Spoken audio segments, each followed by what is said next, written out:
안녕하십니까. 예, 시간이 굉장히 빠른 것 같아요. 그죠? 예, 어제 시작한 것 같은데 벌써 3일차 시작하게 되었습니다. 제가 그 충청도 천안에서 한 7년 정도 있었거든요. 근데 충청도 말은 굉장히 짧죠. 그죠? 예. 그래서 보니까요, 그 고속도로도 이렇게 지나가다 보면은 이렇게 그 스크린 같은 데 큰 데 있잖아요. 보면서 이렇게 안전벨트를 매세요. 뭐 이런 거. 근데 천안 쪽에 딱 가니까, 두 글자로 뭐라고 하는지 아세요? 메슈. 그렇게 써 있더라고요, 고속도로에. 그래서 내가 한참 웃었는데. 죄송합니다. 좀 편안하게 시작하는 마음으로, 예, 한마디 했습니다. 먼저 하나님께 기도드리고 시작하도록 하겠습니다. 기도 올리겠습니다. 저희를 사랑하여 주셔서 이렇게 하나님의 말씀을 들을 수 있도록 인도하여 주심을 감사합니다. 좋은 날 우리 좋은 사람들 만나서 하나님의 좋은 말씀을 배울 수 있도록 인도하여 주심을 감사합니다. 이번에 하나님의 말씀을 하나님의 말씀으로 받아들이고 또 하나님으로 인정해서 구원을 받고 천국의 소망을 두고 이 땅에 살아갈 수 있도록 도와주시옵소서. 오늘도 사탄마귀 틈타지 않도록 도와주시고 하나님께 마음을 활짝 열어서 하나님의 말씀을 잘 들을 수 있도록 도와주시옵소서. 시종을 주님께 의탁하며 저희를 언제나 사랑하시고 고마우신 예수님 이름으로 기도했습니다. 아멘. 자, 오늘 시작하는 말씀은 이사야 성경 43장 10절입니다. 이사야 성경 43장 10절 말씀입니다. 이사야 성경 43장 10절입니다.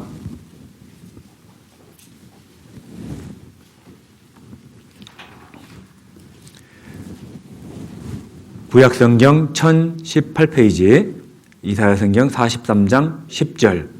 예, 제가 읽겠습니다. 나 여호와가 말하노라. 너희는 나의 증인, 나의 종으로 택함을 입었나니 이는 너희로 나를 알고 믿으며 내가 그인 줄 깨닫게 하려 함이라. 나의 전에 지음을 받은 신이 없었느니라. 나의 후에도 없으리라. 11절은 함께 읽겠습니다. 나 곧 나는 여호와라. 나 외에 구원자가 없느니라. 예, 됐습니다. 요즘 세상을 살아가는데 굉장히 어려움이 많습니다. 특별히 코로나 시대에 경제적으로도 어렵고 가정적으로도 회사적으로도 아마 많은 어려움을 겪고 있을 거라고 생각이 되어집니다. 그러다 보니까 이혼도 많이 늘기도 하고 때로는 너무나 어려운 가운데 자기의 목숨을 스스로 끊는 어떤 그런 경우도 많이 있더라고요. 제가 얼마 전에 그 뉴스를 보고 이게 그 신문 내용이거든요. 여기 보시면 제주도에서 50대 아빠가 중학생 딸 살해 후 극단적 선택을 했다. 여기 내용은 이제 정확하게 나오지 않았는데요. 자, 오직했으면, 그죠? 오직했으면 자기 딸을 죽이고 자기도 죽음을 선택했을까? 내용은 정확히 안 나옵니다. 근데 짐작컨대 그렇게 어떻게 삶이 그렇게 쉽지는 않은 것 같아요. 그죠? 또 한 가지는 여기 그 3월 29일 신문인데요. 청주에서 일가족 4명이 숨진 채 발견이 됐답니다. 경찰에 의하면 극단적 선택으로 추정된다라고 하는데요. 내용은 경제적인 어려움 때문에 차라리 죽는 게 낫겠다 싶어서 일가족이 다 극단적인 선택을 한 겁니다. 여러분들 어떻게 생각하십니까? 아마 이 중에서도 삶이 너무나 어려워서 그렇게 행동은 옮기지 않았지만 생각은 해본 적이 있을 거라고 생각이 되어집니다. 요즘 시대에 왜 이렇게 어려울까? 많은 문제가 있겠죠, 그죠? 이 신문에서는 그 일가족은 경제적인 문제 때문에 그랬습니다. 차라리 죽는 게 낫겠다. 이렇게 생각을 한 거죠. 근데 생각을 해보니까요. 여기 자료에 제가 사실은 중고등부 아이들하고 교회 가운데서요, 중고등부 아이들을 가르치는 교사로 있었고, 이 전도인을, 그러니까 목회를 시작하면서도 이 특별히 중고등부 아이들과 함께 교제하는 그런 담당을 했어요. 근데 이제 이것은 우리 그 전주교회, 제가 전주교회에 있었을 때 거기는 아이들이 굉장히 많습니다. 중고등부 아이들만 거의 200명 가량 되거든요. 그 아이들에게 설문조사를 했어요. 부모님께 가장 듣고 싶은 말이 무엇이냐라고 물었더니 아이들이 써서 붙였어요. 여기 보니까 사랑한다, 사랑한다라는 말을 부모님한테 듣고 싶다고요. 힘내라, 그 다음에 사랑해, 뭐 여기 사랑한다, 수고했어, 사랑한다, 잘했네, 뭐 이런 말, 그만 좀 쉬어? 맨날 그 공부하라고 했나 보다, 그죠? 부모님한테 듣고 싶은 말이에요. 잘했어, 믿는다, 사랑해, 너를 믿는다, 조금 더 힘내고, 마음대로 해? 마음대로 못하겠구나. 부모님한테 듣고 싶은 말이에요. 행복하자, 우리 모두, 잘하고 있어, 뭐 잘했어, 사랑한다, 공부 좀 그만해? 맨날 공부하라고 했는 거다, 우리 부모님들. 아이들 힘들어요. 저도 지금 이제 현재 중학교 1학년, 고등학교 1학년, 고등학교 2학년 아이를 키우고 있거든요. 참 아이들도 참 어려운 것 같아요, 보니까. 뭐 부모 입장에서야 뭐 너 공부하라 하고 뭐 올바로 커야 된다라고 하지만 자기들 입장에서는 그게 힘든 거거든, 사실은. 그래서 부모님한테도 가장 듣고 싶은 말이 사랑이에요. 봐봐요. 잘했어, 사랑해. 다 사랑하네, 거의. 사랑한다. 이런 말을 듣고 싶답니다. 여러분들 좀 우리 아이들한테 좀 사랑한다고 좀 말 좀 해주셔요. 그런데 말씀을 드리고자 하는 것은 이거예요. 아이들이 부모님한테 듣고 싶은 말이 사랑이라면서요. 그럼 우리 사람이 있잖아요, 그죠? 이런 말 있죠. 당신은 사랑받기 위해 태어난 사람. 우리는요, 본시 하나님의 사랑을 받지 않으면 우리의 존재 목적을 깨달을 수 없다니까요. 자, 우리는 누구의 사랑? 하나님의 사랑을 받기 위해서 태어났고 이 시간 지금도 살아 있는 겁니다. 다시 얘기하면 하나님의 사랑을 깨닫지 않으면 우리의 인생의 가치와 목적을 절대 깨달을 수 없을 뿐만 아니라 공허합니다. 왜 태어났지? 그리고 살 이유를 모르는 거예요.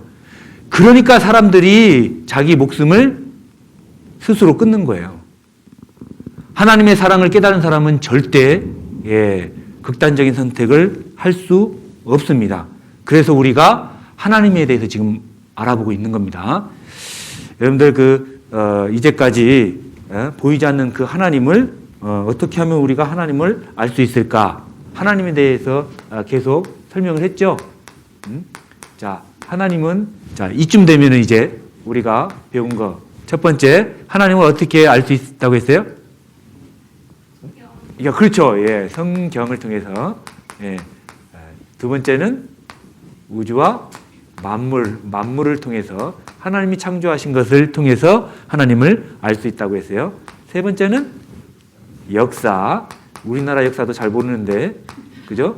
그렇지만, 히스토리, 예수님의 기준으로 해서 역사를 나누고 예수님과 하나님을 모르면 역사를 절대 알 수 없었다. 그 다음에 네 번째는 이제 오늘 배우려고 하는 건데, 바로 이스라엘을 통해서 하나님을 여러분들에게 설명을 하려고 합니다. 그리고 예수님을 통해서 이것은 내일 모레 설명을 할 건데요. 오늘은 이 이스라엘을 통해서 함께 생각을 해보도록 하겠는데, 이사야 성경 43장 10절을 보겠습니다. 이사야 성경 43장 10절. 여기 나 여호와가 말하노라 너희는 나의 증인 됐습니다. 근데 여기 성경을 읽을 때는 인칭 대명사 있잖아요. 나, 너, 너희, 그 이것을 좀 잘 생각을 해야 됩니다. 근데 여기서는 뭐라고 하냐면 나 여호와가 말하노라. 그러면 나는 누구예요? 여기 얘기하고 있잖아요. 나는 여호와라며. 나 여호와가 말하노라 그랬죠? 그러면 나는 여호와입니다. 그럼 여호와는 누구예요? 하나님이라는 걸 어떻게 알아요? 예? 하나님이라고 이제까지 들었어요? 성경에서 확인해야 돼요. 자, 봐요. 성경이 성경을 증거하는 거예요. 예? 나가 여호와다 그러면 그게 하나님이다라고 하면 성경에 써놔야 돼요. 있어요. 42장 8절 앞장 봐봐요. 나는 여호와니 이는 내 이름이라. 여호와라는 것은 이름입니다. 하나님이 아니고. 그죠? 또 이상한 말 있죠? 봐봐요. 그러니까 저는 이 제 교회예요. 그건 저의 이름이죠.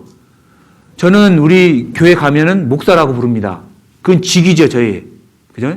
그러면 여호와라는 것은 이름 있는 거잖아요, 이름. 그럼 실제 직위가 뭐냐는 거죠. 여기 5절에 있어요, 또.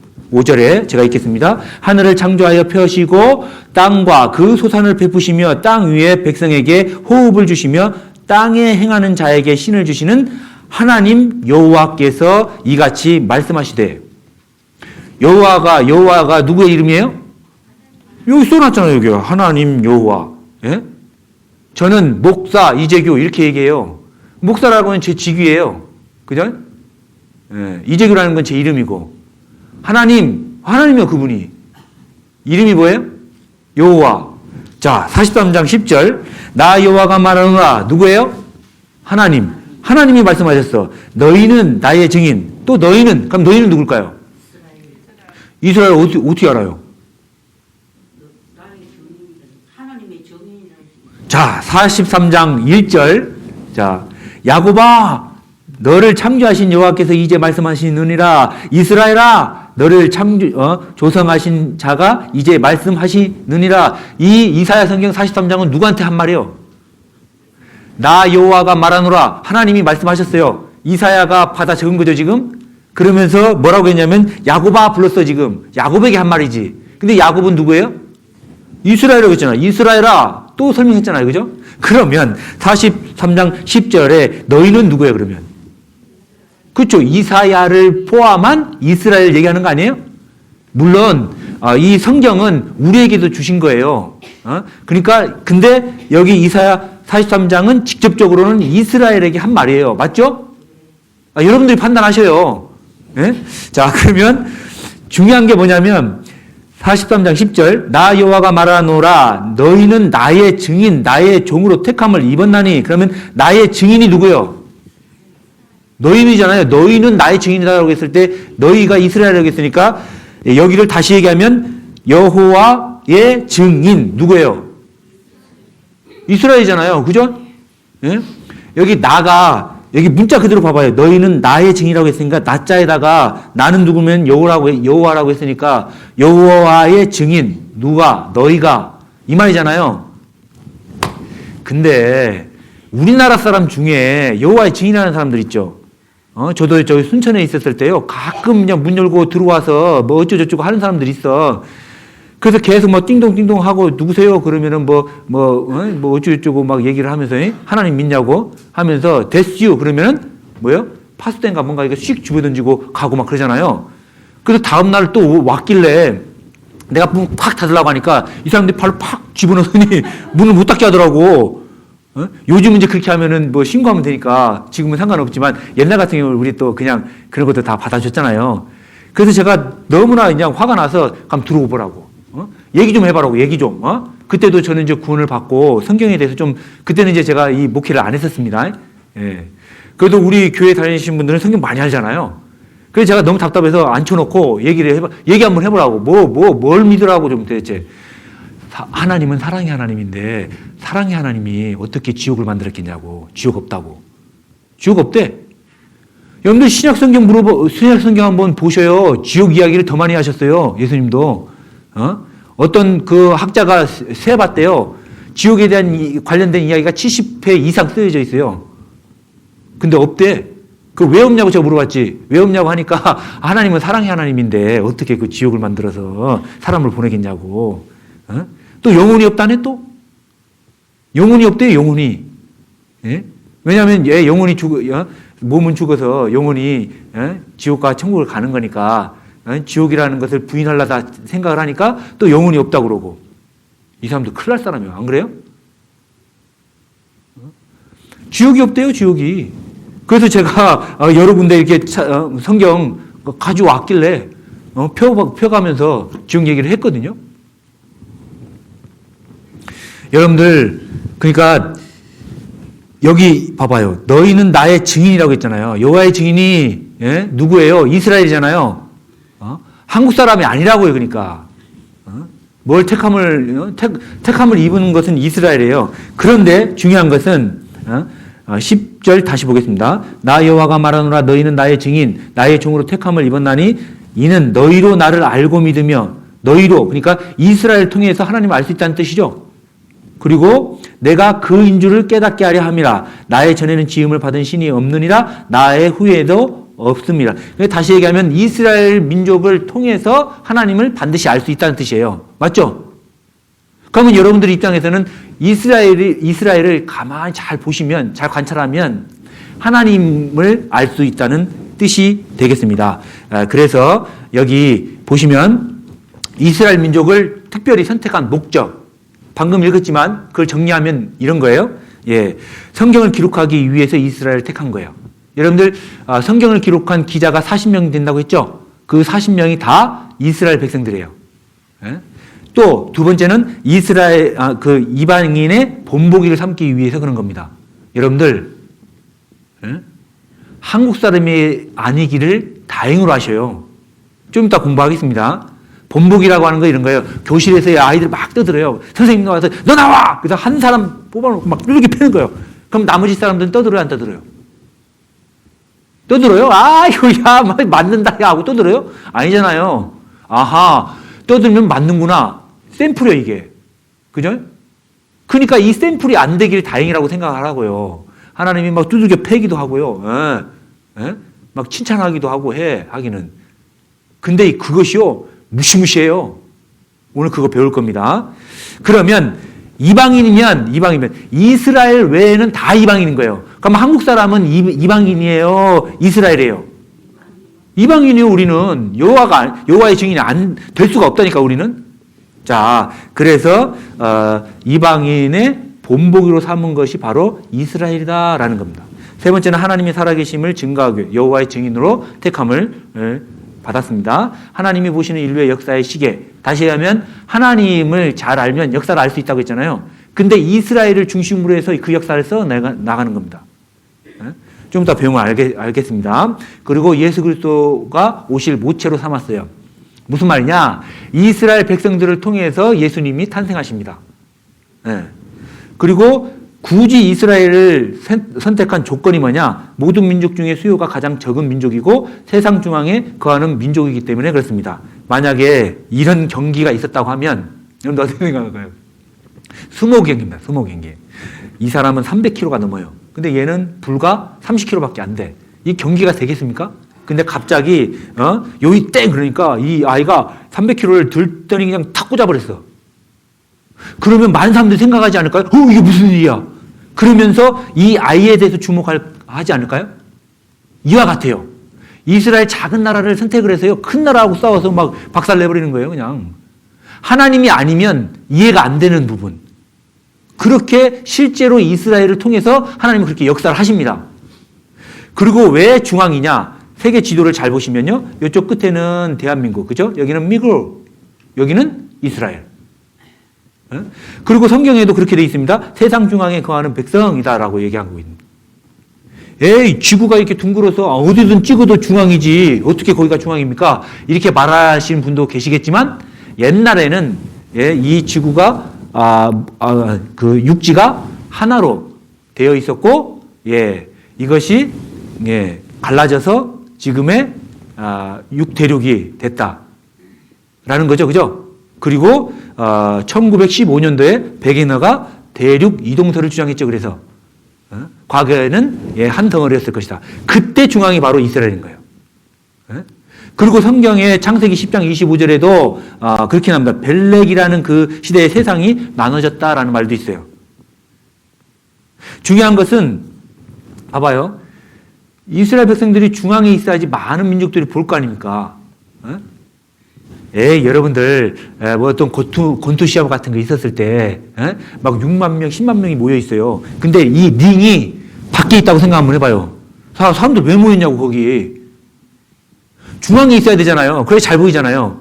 여러분들 뭐 축구나 이런 거 한번 가보신 적 있어요? 거기 6만 명, 10만 명 모여 있어도요, 선수 하나가 다 보여요. 그 정도로 이렇게 집중될 수 있도록 딱 중앙에 배치되어 있는 겁니다. 그것처럼 이스라엘 백성들을 중심으로 해서 하나님 역사를 쓰기 위해서 많은 민족들이 이스라엘을 보라고요. 샘플로 삼았으니까. 어떻게 하는지. 그래서 하나님이 이스라엘 민족을 택해서 많은 민족들에게 샘플로 보여주는 겁니다. 하나님을 설명하기 위해서. 실제로요, 여러분들 우리 시대에 1차 중동전쟁, 2차, 3차, 4차 중동전쟁이 있었죠. 1948년도에 1차가 있었습니다. 1973년 4차 중동전쟁이 있었어요. 이걸 경험하신 분들 계시죠? 여기에 지금. 예? 물론 저는 이때 태어나지 않았기 때문에 잘 모르지만 많은 어떤 자료를 통해서 접하게 되었습니다. 근데 특별히 봐봐요. 이 3차 중동전쟁 때요. 이걸 6일 전쟁이라고 해요. 6일 만에 전쟁 끝내버렸어요. 심지어는요, 아랍 국가 14국가하고 이스라엘하고 싸웠는데 인구 대비 70대 1로 싸웠어요. 근데 이스라엘이 이겼어. 왜 안 놀래요? 잘 모르는구나. 70명하고 한 명이 싸웠는데 이 한 명이요, 두들겨 패서 그냥 70명 다 엎어버린 거예요. 그래서 심지어는 그 70명의 뭐라 그래, 대장? 나세르였어요. 창피해서 나중에 심장마비로 죽었어요. 그렇지. 등치 이만하게 큰 애가 여기 시주머니한테 뚜르게 맞아갖고 예를 들면 넌 집에 뭐 창피해서 학교 다니겠습니까, 그게? 그죠? 그 꼴인 거예요, 지금. 근데 그 전쟁을요, 6일 만에 끝내버렸어. 이스라엘이요. 이게 하나님이 아니면 설명이 안 돼. 하나님을 생각 안 하면요, 설명이 안 된다니까요? 한번 생각 한번 해봐요. 70대 1로 70명이 그냥 꿀밤 한 대만 때려도 얘 죽겠다. 근데 한 명이 그냥 70명을 때려 눕힌 거예요. 이런 일이 우리 시대에 벌어졌다니까요? 이스라엘은요, 하나님을 생각 안 하면 이스라엘이 말이 안 돼. 말 자체가. 역사 자체가 말이 안 돼요. 오늘 그거 배울 겁니다. 여러분들 주목해서 한번 이스라엘을 잘 생각 한번 해보십시오. 예? 하나님을 알 수가 있습니다. 그리고 그러면 그 이스라엘 백성들이 어떻게 시작이 됐을까? 창세기 12장 펴보겠습니다. 여기 창세기 11장까지는 전 세계의 그 역사를 기록하고 있고요. 여기 창세기 12장부터는 이제 이스라엘의 그 역사가 시작이 됩니다. 그 중에 1절에서 3절까지 제가 읽겠습니다. 여호와께서 아브라함에게 이르시되 너는 너의 본토 친척 아비집을 떠나 내가 내게 지시할 땅으로 가라. 내가 너로 큰 민족을 이루고 내게 복을 주어 내 이름을 창대케 하리니 너는 복의 근원이 될지라. 너를 축복하는 자에게는 내가 복을 내리고 너를 저주하는 자에게는 내가 저주하리니 땅의 모든 족속이 너를 인하여 복을 얻을 것이니라 하신지라. 됐습니다. 저 보시겠습니다. 예. 자, 아브라함을 많은 사람들에게 택했습니다. 그리고 이 아브라함이 원래 이스라엘의 초대 그 조상이거든요.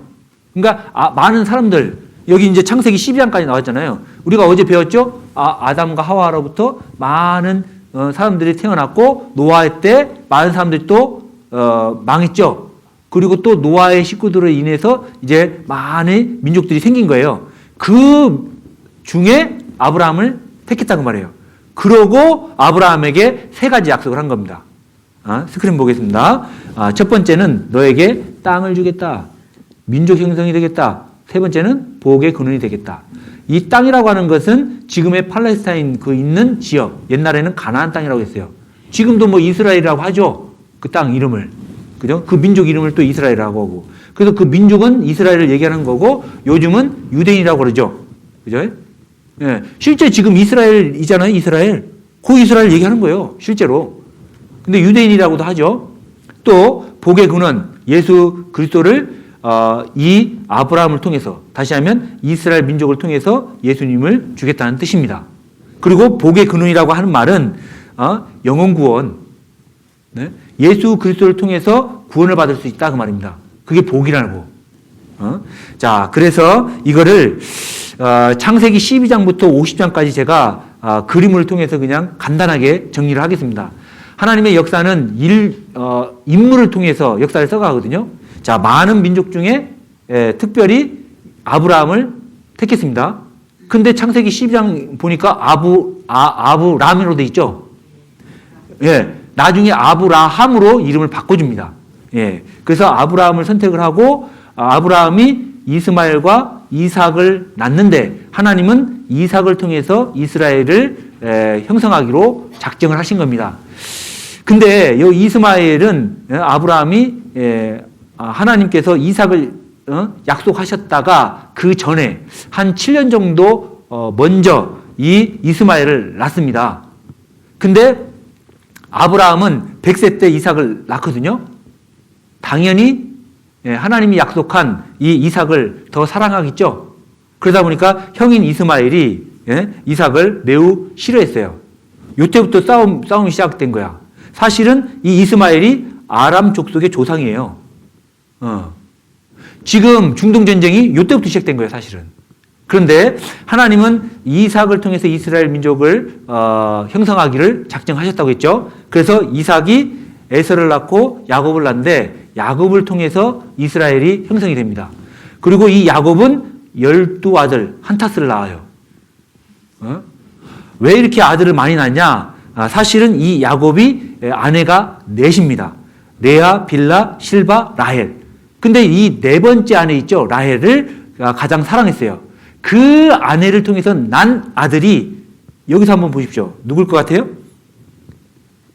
좀 뭐가 다르죠? 여기. 그죠? 여기 요셉입니다. 이 야곱인 아버지가 이 요셉을 가장 사랑했어요. 그러니까 형들이 시기하지 않았을까요? 봐봐요. 옷도 여기 형들은요. 뭐 지금으로 얘기하면 보세옷? 그냥 대충 그냥 그냥 보자 그냥 둘렀잖아요. 근데 여기 요셉을 보니까 어때요? 예. 성경에 의하면요. 채색 옷을 입혔대요. 채색 옷이라고 하는 것은요. 이 당시 때 왕자들이 입었던 옷이요. 왕자들이 입었던 옷이라고요. 아이, 지금으로 얘기하면 막 네파, 나이키 막 이런 거. 네파 그 잠바가 한 50만 원씩 하잖아요. 예? 저는 애들이 3명이라 예? 한 명 그거 사주면요 150만 들어. 사줄 수 있겠어요 그거? 똑같이 입으려고 그래. 근데 이 당시 때도 왕자가 입을 수 있는 옷을 입혔고 형들은 그냥 대충 입힌 거지. 그러니까 아마 형들이 얼마나 시기했겠어요. 그죠? 그래서 형들이요 이 요셉을요 저기 애굽 지금으로 얘기하면 이집트에다가 팔아 넘겨버립니다. 그냥 팔아 넘겼죠. 그리고 무슨 여차여차 해서요. 이제 가나안 땅에 살고 있는 그 아버지 야곱하고 형들하고 그 식구들이 약 70명 정도가 되는데 그 당시 때 이제 그 가뭄이 된 거예요. 아주 긴 기간의 가뭄. 그래서 이 요셉은 애굽에 팔려갔지만 30세가 될 때 거기 총리가 돼 버립니다. 굉장히 똑똑했던 것 같아요. 뿐만 아니라 하나님을 믿는 사람이었어요. 그래서 그 나라의 총리가 되거든요.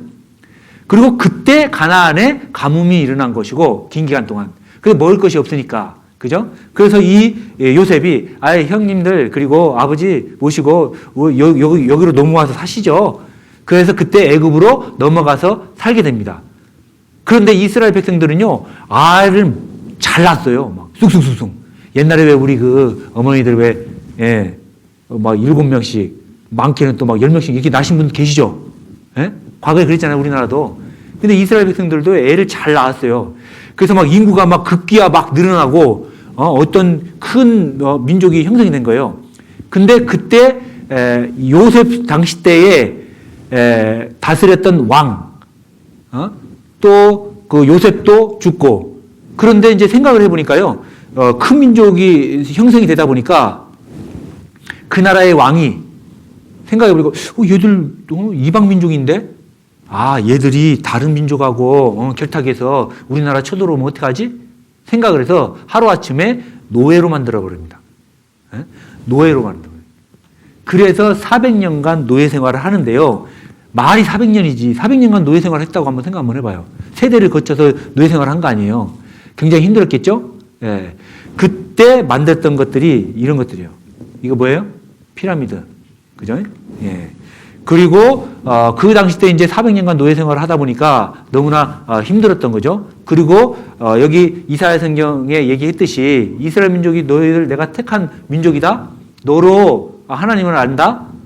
라고 얘기했는데 이스라엘 백성이 너무 힘드니까 하나님, 우리가 하나님이 택하신 백성 맞습니까? 예? 우리 좀 살려주시오. 라고 해서 너 나와. 누구? 모세를 택해서 얘기하는 겁니다. 내 민족을 출애굽시켜라. 그리고 이제 출애굽을 시작을 한 겁니다. 그때 당시 이스라엘의 민족의 인구가 약 200만 명 정도 된다고 그래요. 200만 명. 200만 명, 그거 잘 모르는구나. 대구 인구가 한 200만 명 정도가 됩니다. 예, 광주 인구가 150만 정도밖에 안 되거든요. 예, 부산 인구가 380만이라면서요. 그러니까 대구 인구가 이동을 한 거예요. 한마디로 하면. 민족이 대이동이죠. 이건 기적과 같은 거예요. 예? 그래서, 예, 출애굽을 시작을 하는데, 여기, 예, 출애굽기. 그러니까 출애굽하는 거, 그 이야기가 출애굽이에요. 출애굽기 14장, 여기까지 배운 거예요. 14장.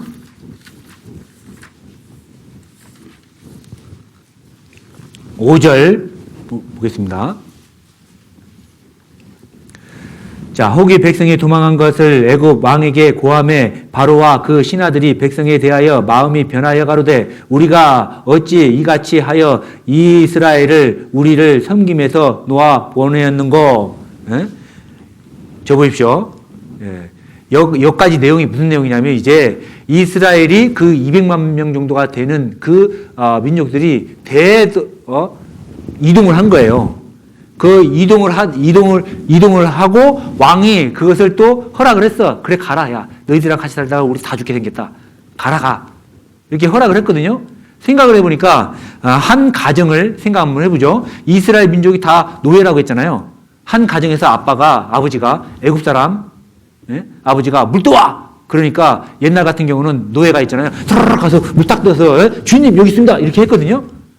근데 이제 집에서 그 노예가 없어진 거예요. 한마디로 하면. 그래서 아버지가 물 떠와! 그랬더니 엄마가 뭐라고 했을까요? 네가 떠서 먹어! 그랬을 거 아니에요. 그러니까 너무 불편한 거야. 왕도 마찬가지고. 에이, 안 되겠다. 제대로 없으면 못 살겠다. 하고 군대를 이끌고 왕하고 함께 이스라엘 백성들을 추격을 하게 된 거예요. 그 내용들이거든요. 야, 여기 스크린 보겠습니다. 그래서 어떻게 놓아 보냈는 거 후회하고 병거를 갖추고 쫓아간 거죠. 그런데 모세가 바다 위에 손을 내밀었는데 여호와께서 큰 돈풍으로 물이 갈라져서 마른 땅이 된 거예요. 좌우에 벽같이 된 거죠. 이제 저 보십시오. 이게 무슨 말이냐면 이제 이스라엘 민족들은 이제 홍해 바다 앞에까지 온 거예요. 그리고 그 애굽의 군대와 왕이 쫓아온 거고.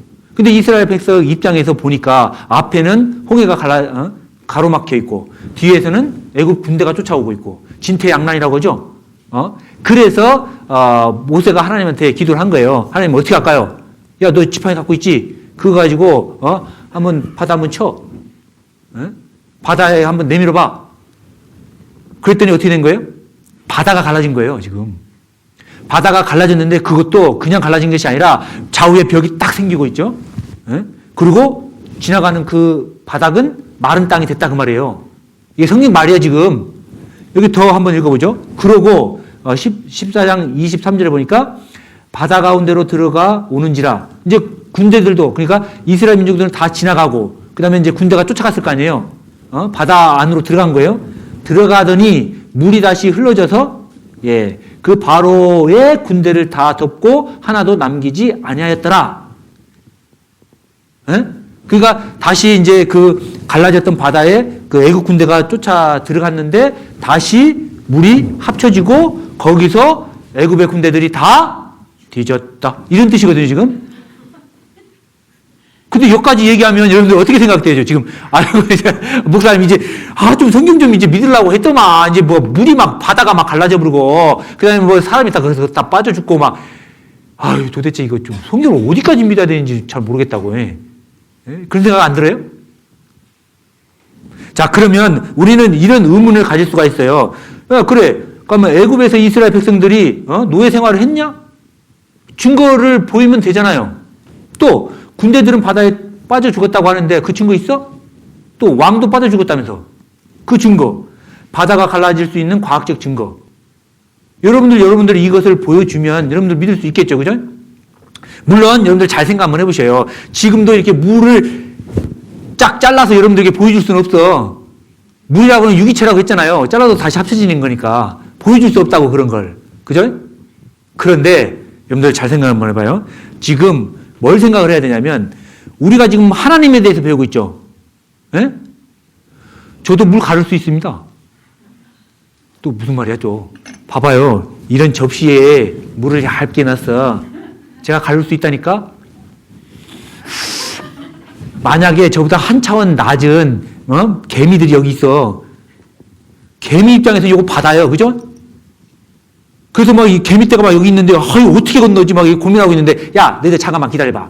내가 갈라놓을 테니까. 하면서 개미들이 그냥 막 우야 막 그랬을 거 아니에요. 이 장면이요. 근데 잘 생각 한번 해봐요. 저의 능력을 하나님의 능력으로 확대하고 이 접시 물을 바다로 확대해 보셔요. 하나님 입장에서는 그 바다는 접시물도 안 되는 거예요. 하나님 입장에서는. 그러니까 자꾸 하나님을 인간으로 생각하니까 사람으로 생각하니까 이해가 자꾸 안 되는 거예요. 여러분들 이해하려고 하지 말라고 했잖아요. 제가. 하나님을 믿어야 된다니까. 믿음의 대상이 하나님은. 하나님의 능력을 이 세상을 어떻게 이해하냐고. 죄송합니다. 무시해서. 하나님에 비하면 우리는 아무것도 아니죠. 그죠? 그걸 염두에 두고 이 말씀을 생각하시라고요. 대신 저는 일단 하나님을 설명을 해야 되니까. 그죠? 여러분들의 이해를 돕기 위해서 증거를 보여주는 거라고요. 예? 그런 증거들이 굉장히 많아요. 여기 한번 보십시오. 자, 애굽에서 노예 생활했다는 증거. 이거요. 스핑크스, 피라미드. 이것들이 이스라엘이 애굽에서 노예 생활했던 증거입니다. 왜? 노예 생활하면서 만들었거든. 피라미드는 누가 만들었나? 이스라엘 만들었죠. 그죠? 이것은 벽화입니다. 예. 그때 당시 때의 생활을 그대로 보여주고 있잖아요. 예? 또 이것은요, 애굽에서 혹사당하고 있는 이스라엘의 백성들, 티베트 근처에서 발견된 레크민의 분묘 벽화 일부이다. 여기 이스라엘 백성들이 이렇게 노예 생활했던 모습들이 그대로 지금도 보존되어 오고 있다는 겁니다. 그러면 애굽에서 노예 생활했다는 것이 맞다는 거잖아요. 이런 증거를 통해서 알 수 있어요. 특히 피라미드 같은 경우는 지금도 있어요. 그 애굽에. 이집트 가보시면요. 이집트 시내에서 보여 아예 그냥 멀리. 그리고 또 군병들은 바다에 빠져 죽었다라고 한다면 그 뭔 증거라도 있을 거 아니에요. 그죠? 근데 이렇게 다이버들이 있잖아요. 레드씨 어디예요? 홍해. 거기 다이버들이 가서 보니까 이렇게 산호초들이 있는 거 많은 거예요. 그래서 이게 뭘까 생각을 하고 또 자세히 보니까 좀 이상한 무슨 형상 같은 게 있는 거예요. 그래서 그것을 다 가지고 와서 봤더니 이런 전차바퀴 같은 것들이었어요. 그리고 또 조사해 보니까 그 이집트 아까 그 홍해가 갈라졌던 그 사건이 있었던 그 당시 때의 전차의 설계도하고 똑같아요. 이런 것들이 증거라 이겁니다. 그리고 또 세 번째 왕이 빠져 죽었냐? 여러분들 여기 그 출애굽기 지금 14장 피고 있죠? 14장 28절 한번 봐봐요. 14장 28절. 물이 다시 흘러 병거들과 기병들을 덮되 그들의 뒤를 쫓아 바다에 들어간 바로의 군대를 다 덮고 하나도 남기지 아니하였더라. 여기 바로가 죽었다는 거예요? 바로의 군대가 죽었다는 거예요? 다? 다르고 있어 여기. 바로의 군대가 죽은 거지 바로가 죽은 게 아니고. 자, 그럼 스크린 보십시오. 시편 136편 15절에 바로와 그 군대를 홍해에 엎드리신 이에게 감사하라. 그 인자하심이 영원하미로다. 그래서 많은 사람들이 이걸 따지고 들기 때문에 시편 136편 15절에 하나님이 기록해 놓은 거예요. 바로와 군대. 그러니까 바로도 죽은 거죠. 바로가 누구예요 근데? 바로 제일 빨리 왕 됐나? 바로 왕 되게? 죄송합니다. 우리나라의 대통령을 우리나라 왕을 대통령이라고 하잖아요. 이름은 뭐예요? 문재인 대통령 그러잖아요. 대통령. 여기는 왕을 바로라고 했어요. 이름은 따로 있어요. 무슨 말인지 알겠죠? 그러니까 그 당시 때의 왕과 군대들이 홍해에 다 엎드려서 죽었다라고 표현되어 있는 거예요. 그러니까 왕도 죽은 거죠. 그러면 왕이 빠져 죽었다는 어떤 그런 증거들을 찾으면 되잖아요. 근데 여러분들 봐봐요. 애굽의 왕들은 미라로 만들었거든요. 그래서 실제로 카이로 박물관에 가면 그 미라들이 전시되어 있어요, 이렇게.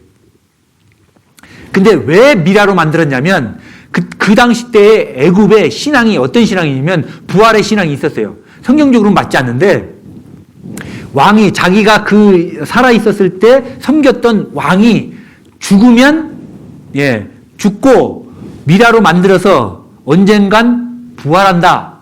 그러면 나도 죽어도 부활한다. 이런 신앙이 있었어요. 왕을 중심으로 해서. 자, 그러면 한번 생각 한번 해봐요.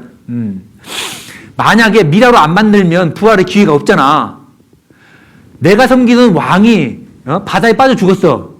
그러면 내 입장에서는요. 난 죽어도 되잖아. 여기를 빨리 건져서 미라 만들고 언젠간 부활하면 나도 부활하니까. 맞죠? 그런 신앙이 있었다니까요. 그래서 만약에 내가 섬기던 왕이 죽으면요. 어떤 수단과 방법을 가리지 않고 미라로 만드는 거예요. 그 부활 신앙 때문에. 내 목숨을 걸고라도. 그래서 미라로 만든 계기가 되는 거거든요. 그래서 봤더니요. 거기에 한 25개의 이집트 왕의 미라가 있는데 그걸 조사해 봤어요. 이거 왕조체 사인 조사를 해 봤더니 19번째 메르네프타 익사로 추정된다라는 것이 밝혀졌는데 여기 보통의 미라들은요. 이렇게 했어요. 형체가 그대로 보존되어 있어요. 지금 몇천 년 된 건데. 이거 형태도 이게 그리고 이건 머리카락이래요. 그런데 특히 메르네프타가 있잖아요. 이렇게 생겼어. 뭔가 다르죠? 봤더니 이렇게 소금기가 묻어 있어요. 왜 그럴까요? 그죠? 바다에 빠져 죽었으니까 소금에 절였어. 그래서 소금기가 있는 겁니다. 바다에 빠져 죽었으니까 이게 어떤 뭐에 뜯긴 것 같죠? 물고기가 뜯어 먹은 거예요. 그리고 머리는 다 벗겨졌죠? 그치? 소금에 절였으니까 머리 다 벗겨졌겠지. 그리고 눈썹도 다 빠져서 그렸어요, 이렇게. 그래서 익사로 추정된다. 그게 누구냐? 바로 왕인데 메르네프타하다. 그래서 인물 백과사전에도 보니까요.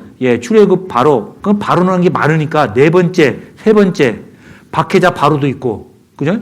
많은 사람 바로라는 어떤 그 이름으로 보니까 진짜 이름은 람세스 2세 제13자 메르넵타. 아까하고 똑같죠? 여기 메르네프타. 영어를 한글로 옮겼으니까 조금 다를 수는 있어요. 그죠? 그리고 네 번째, 바다가 갈라질 수 있는 증거. 뭐예요? 21절 봐봐요. 거기 21절. 모세가 바다 위에 손을 내어 민대 여호와께서 큰 동풍으로 밤새도록 바닷물을 물러가게 하시니.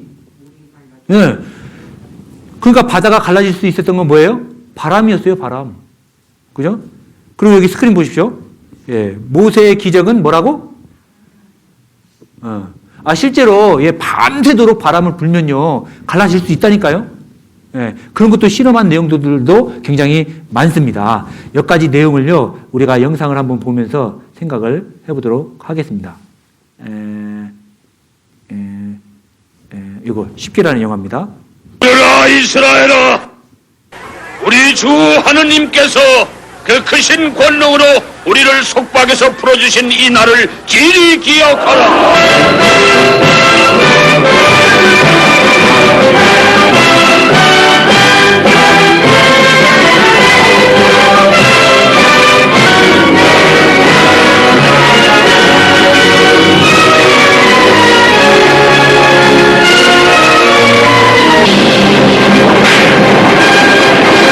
두려워 말라. 움직이지 말고 하느님께서 우리를 어떻게 구원하실지 지켜보아라.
길을 가르고 불기둥으로 우리를 막고 있습니다. 여기서 후퇴해야 합니다. 인간이 신에 대응해 싸울 수는 없습니다. 지옥스럽게 사는 이 신과 싸우다 죽는 게 낫다. 우리를 점령해 들어갑니다.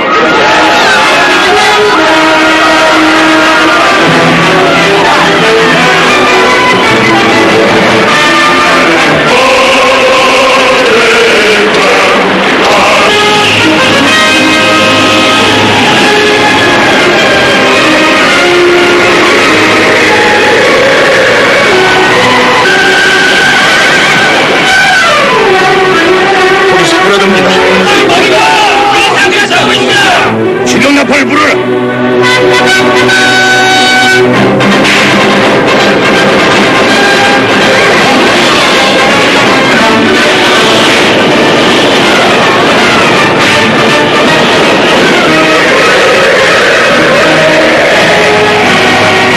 하느님의 힘을 거역하려 드는가?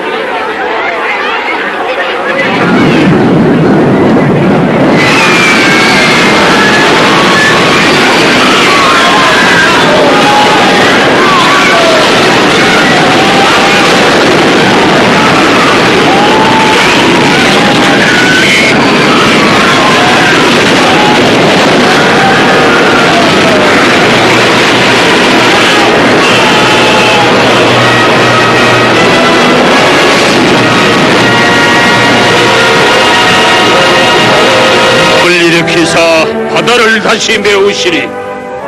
바다가 원수를 뒤덮어서 누가 당신과 같아오리까? 영원히 끝이 없으신 분이시여, 당신은 우리 주 하나님이십니다. 신명기 11장 찾겠습니다. 신명기 11장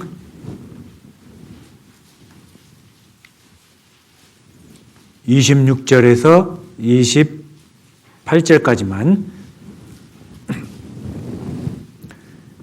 제가 읽겠습니다. 내가 오늘날 복과 저주를 너희 앞에 두나니 너희가 만일 내가 오늘날 너희에게 명하는 너희 하나님 여호와의 명령을 들으면 복이 될 것이요, 너희가 만일 내가 오늘날 너희에게 명하는 도에서 돌이켜 떠나 너희 하나님 여호와의 명령을 듣지 아니하고 본래 알지 못하던 다른 신들을 좇으면 저주를 받으리라. 됐습니다.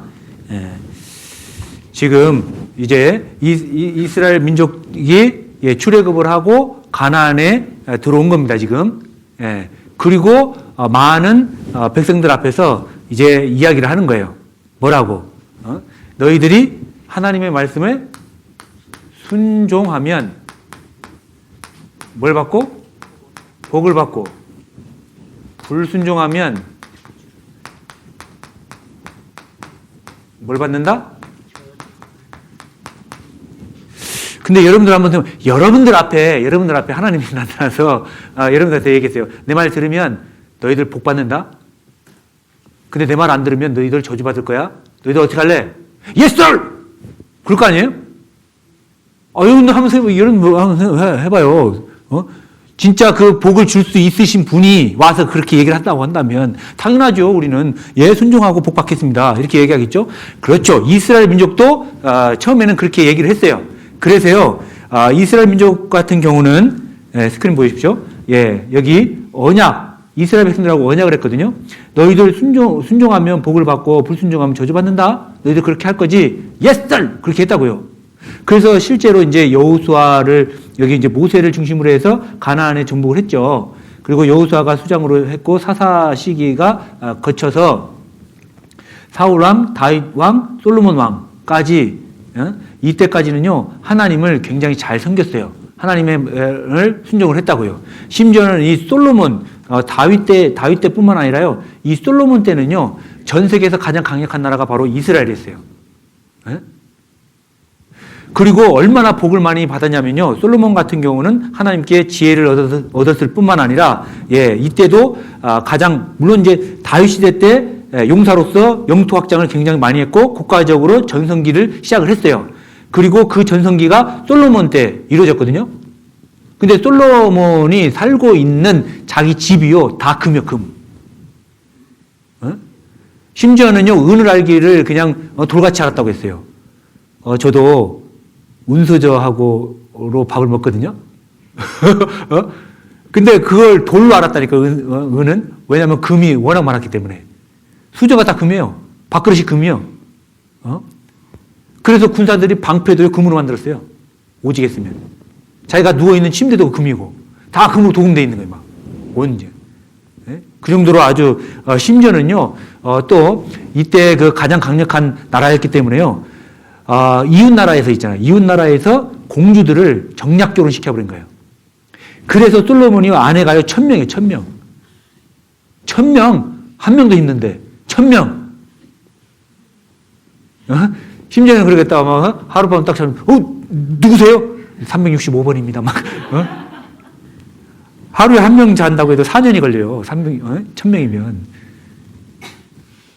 그런데, 있잖아요. 그러니까, 이 당일 때는 하나님 말씀대로 순종을 잘했기 때문에 엄청나게 축복을 허락해 주신 거예요. 이스라엘 백성뿐만 아니라, 왕들에게도. 그런데 이 솔로몬 마지막이에요. 마지막에. 이제, 좀, 이제, 그, 마지막쯤에, 여러분들 아내가 1000명이라고 했잖아요. 그죠?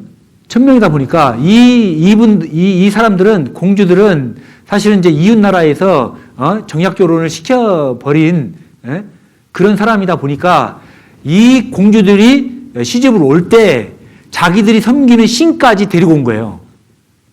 그래서 솔로몬에게 이제 하룻밤은 이제 그렇게 얘기했겠죠. 에이, 뭐, 남편, 제가 섬기는 신이 있는데, 이분에게도 내가 섬길 수 있도록 좀 산당도 하나 지어주시오. 그랬더니 또 남자들은 여자 말 잘 듣잖아요. 그죠? 그래요? 막, 하나님 성전보다 더 크게 막 지어져 버린 거예요. 막. 제사 지낼 수 있도록. 그리고 또 어느 날은 또 이제 자기만 혼자 가서 제사 지내려고 보니까 남편한테 한마디 하는 거죠. 남편, 저랑도 같이 가서 좀 절도 하고 하면 어떨까요? 그래요? 나도 한번 가지. 하나님 볼 때 어떻게 생각할까요? 그죠? 불순종하면 저주한다고 했잖아요.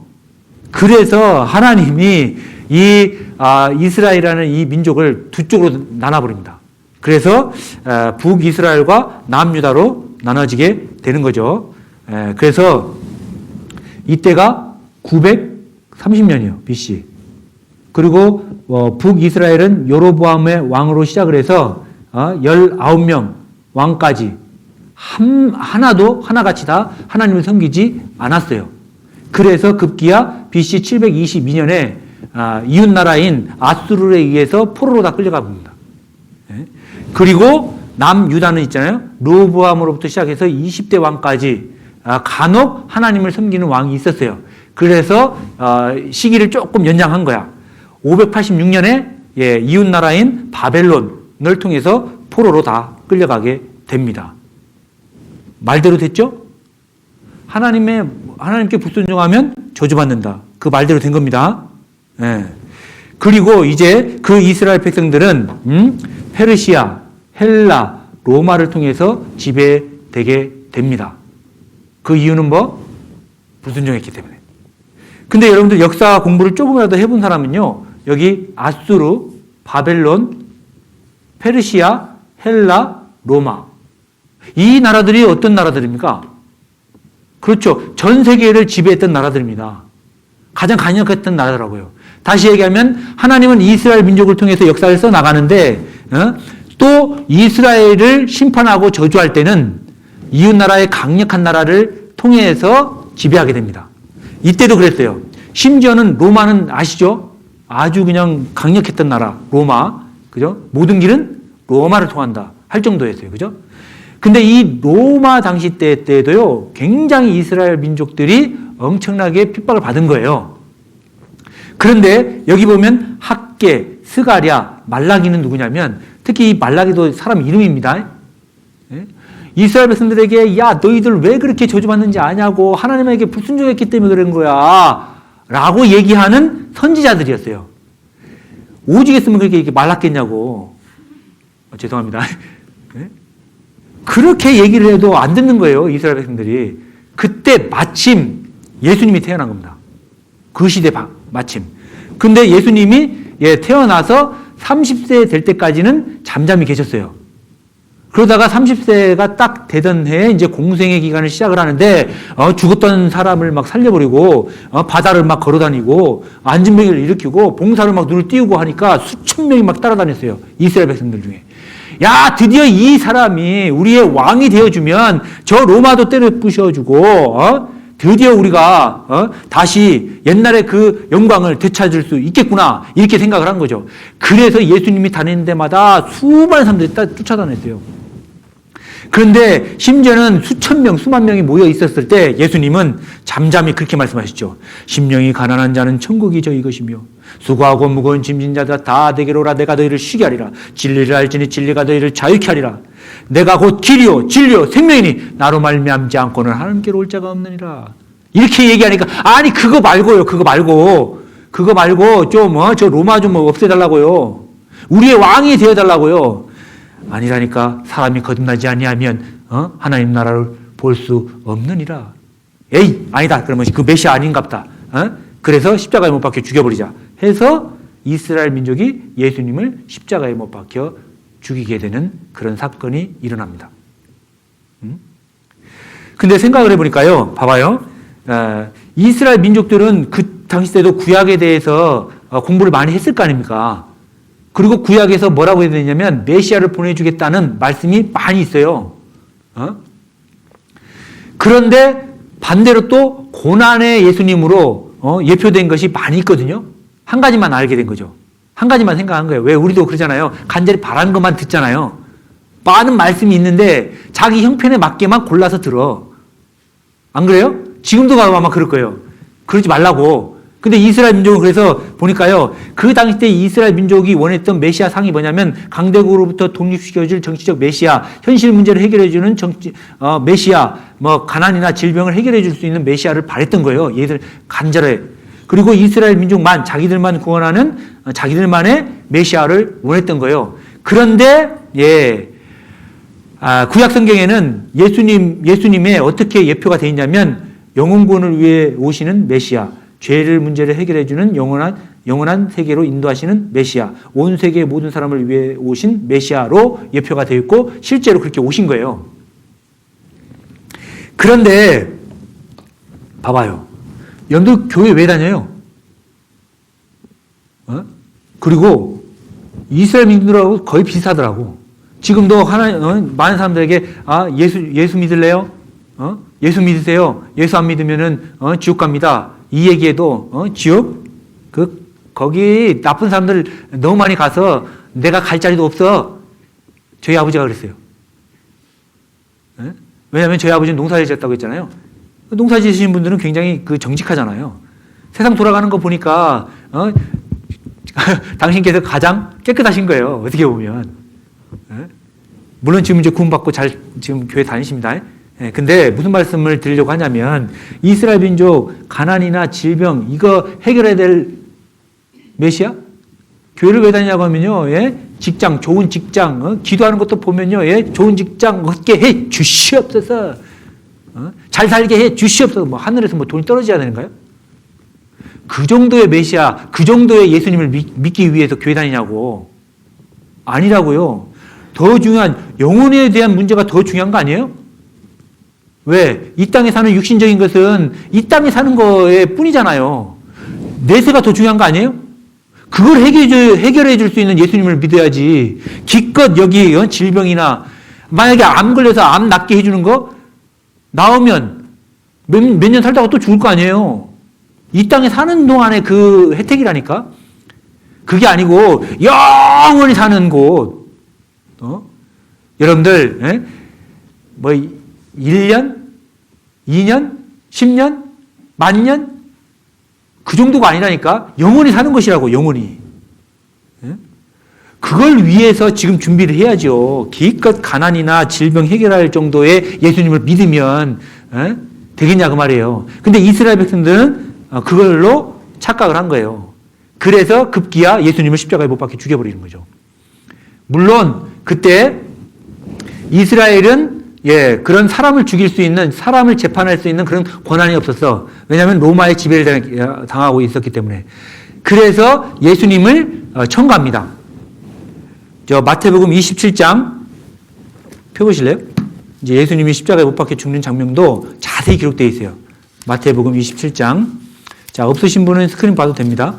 27장 23절. 23절, 24절, 25절 제가 읽겠습니다.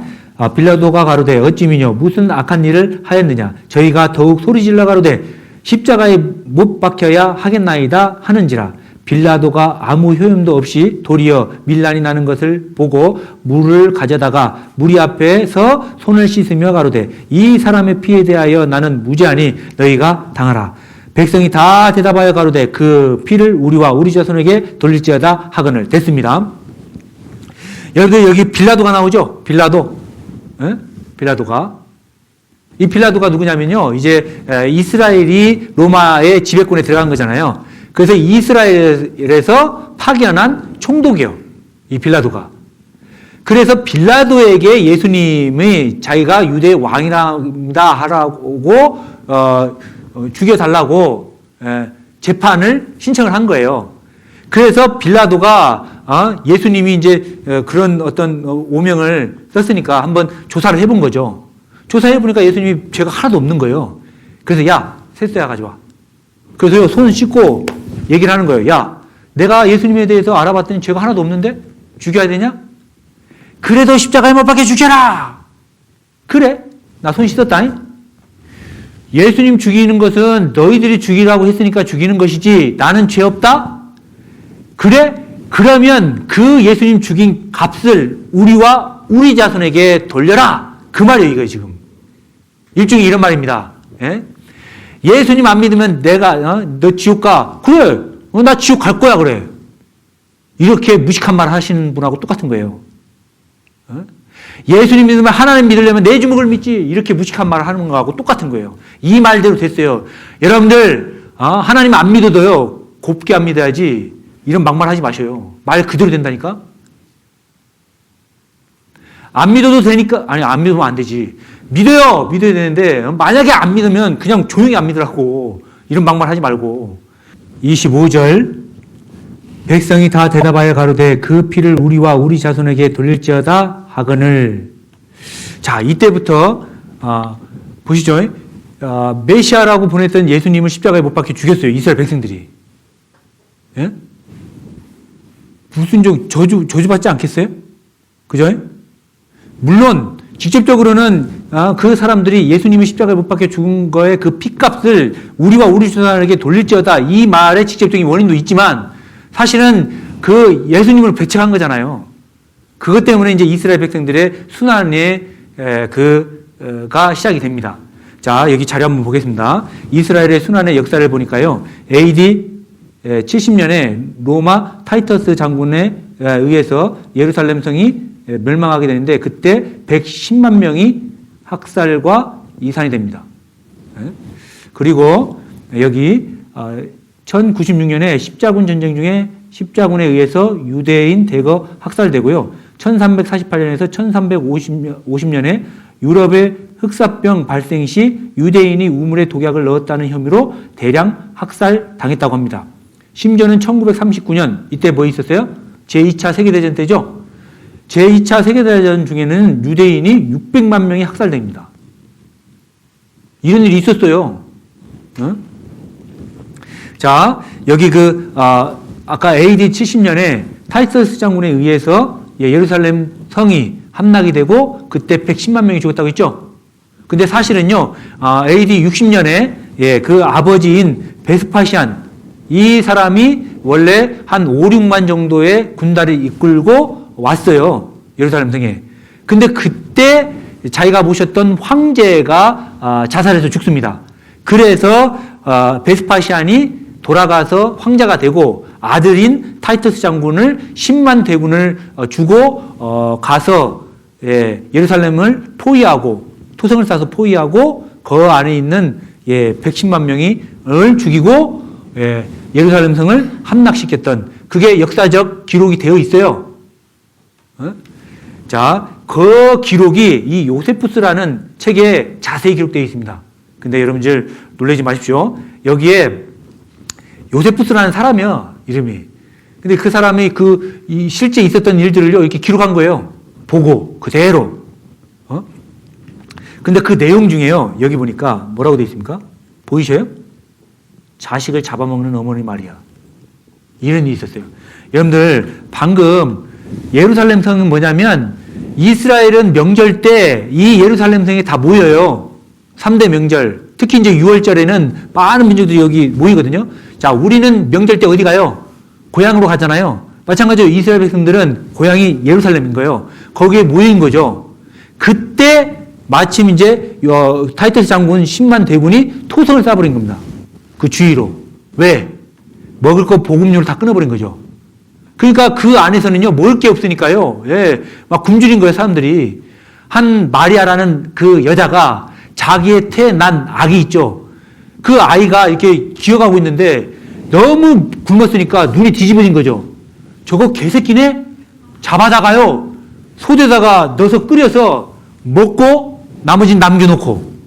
그 장면을 보고 적는 거예요, 지금 요세프스가. 근데 그게 가능해요. 여러분들 굶어봐요. 며칠 굶어봐. 눈 뒤집어진다니까요. 아무것도 안 보여요. 그걸 보고 이게 적은 건데, 여러분들 놀라지 마십시오. 이것이 예언되어 있어요.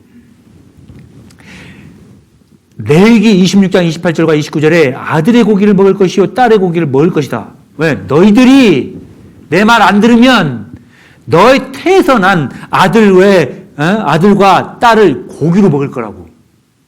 이게 저주 아니에요? 예언되어 있다니까요. 뿐만 아니에요. 레위기 26장 33절에 내가 칼을 빼어 너희를 따르게 할 것이고 땅이 황무하게 될 것이고 너희 성읍이 황폐하게 될 것이다. 내 말 안 들으면, 불순종하면. 예언했어요. 여러분들, 레위기는요, 지금부터 3,500년 전에 기록한 책이라고 했죠? 이루어지는 거예요, 이게. 그때, 그래서, 봐봐요. 지금 예루살렘 성은요, 다 무너졌어요. 지금도 이대로 그대로 있어요. 이렇게, 돌들이. 서쪽 벽 하나 남았습니다. 그때 그 AD 70년에, 예수님 예언대로 그대로 됐죠. 누가복음 21장에 보면 군대들에게 에워싸는 것을 보거든 산으로 도망할지며 성내에 있는 자들은 나갈지며 촌에 있는 자들은 그리로 들어가지 말지어다. 자, 이때 예수님이 살아계셨을 때는 그 30세에서 33세까지 공생의 기간이었다고 했죠. 그러니까 33세에 돌아가시는 거예요. 근데 이 일은 AD 70년에 있었던 일이잖아요. 그죠? 그러니까 예언이지. 예수님 입장에서는 말한 거예요.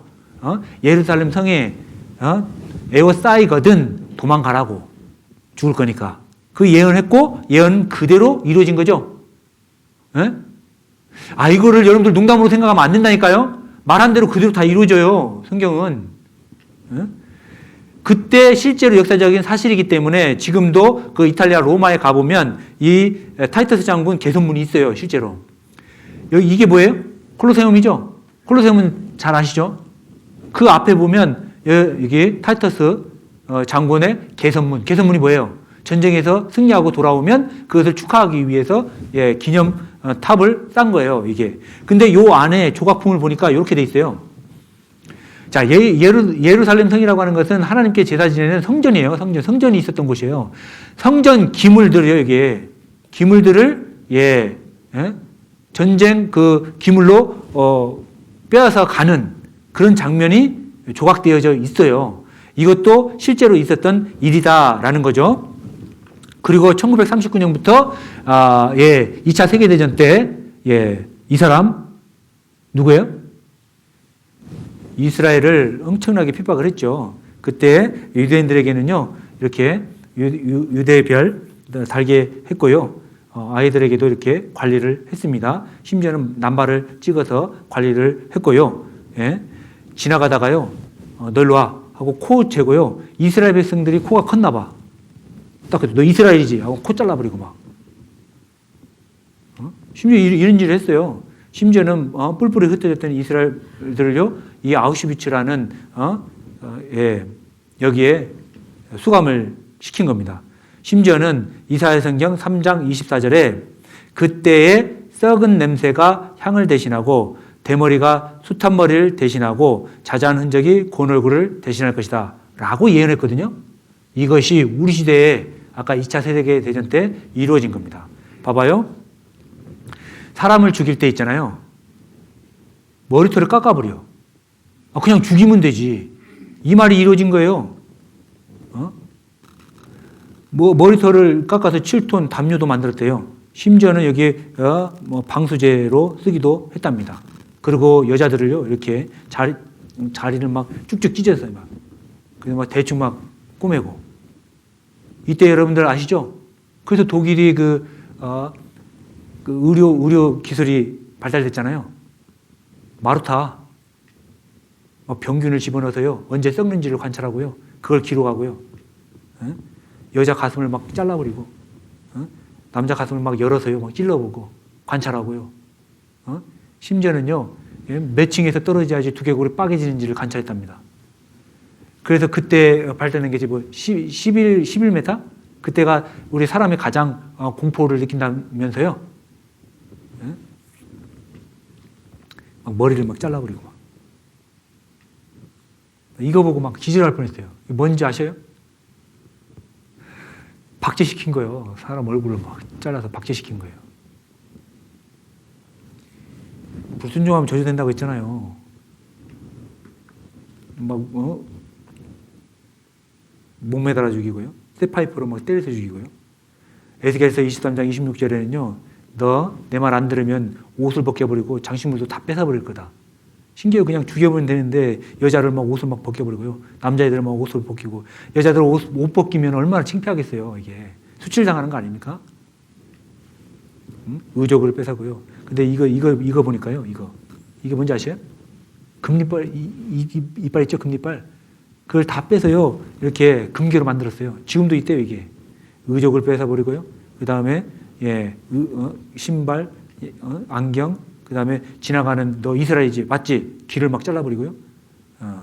또 이런 거 이거 가스인데요. 목욕시켜 줄 테니까 다 들어가. 목욕탕에 들어갔어요.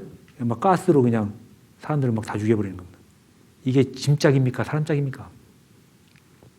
실제로 있었던 역사예요. 하나님이 말씀하신 대로 그대로 됐잖아 다. 이건 뭐냐면 또 인지비누네. 사람을 막 기름을 짠 거야. 사람 기름을. 그래서 비누로 만든 겁니다. 이렇게 잔인하게 사람이 죽었어요. 사람을 너무 많이 죽이다 보니까 이제 화장을 시켜버리고요. 막 묻을 데도 없어서 막 대거 막 묻어버리고요. 그 다음에 막 마당에 막 널어놨는데 막 그걸 막 불새도로 밀어버리고. 이게 실제로 있었던 거예요, 그 지금. 그 다음에 아까 그 강제 수용소 아우슈비츠에 다 수용시켜버렸다고 했죠. 그 안을 보니까요, 이렇게. 이게 뭐 이게 닭장입니까? 사람장입니까? 이게. 두 사람이 있을 수 있는 곳에 막 세 사람, 네 사람씩 막 있는 겁니다. 근데 여기 요 분 있죠, 요 분. 요 분이 살아남았어요. 그래서 이 사람이 나치의 장학상 작품으로 증언해서 노벨 평화상을 탄 엘리 위젤이라는 사람이에요. 얼마나 유대인들이 그렇게 잔혹하게 핍박을 받았는지. 왜 그래요? 우리와 우리 자손에게 돌릴 죄다. 그 핏값을. 여러분들 하나님 안 믿으면요, 이거보다 더 이제 심하게 될 거예요. 한마디로 하면 좋은 말 할 때 하나님 믿으라고. 이 말이에요, 지금. 더 큰 저주가 뭔데요? 지옥 가는 거예요, 지옥 가는 거. 이건 아무것도 아니에요. 이건 육신만 죽는 거지. 지옥 가봐요, 지옥. 농담으로 여기십니까, 지옥을?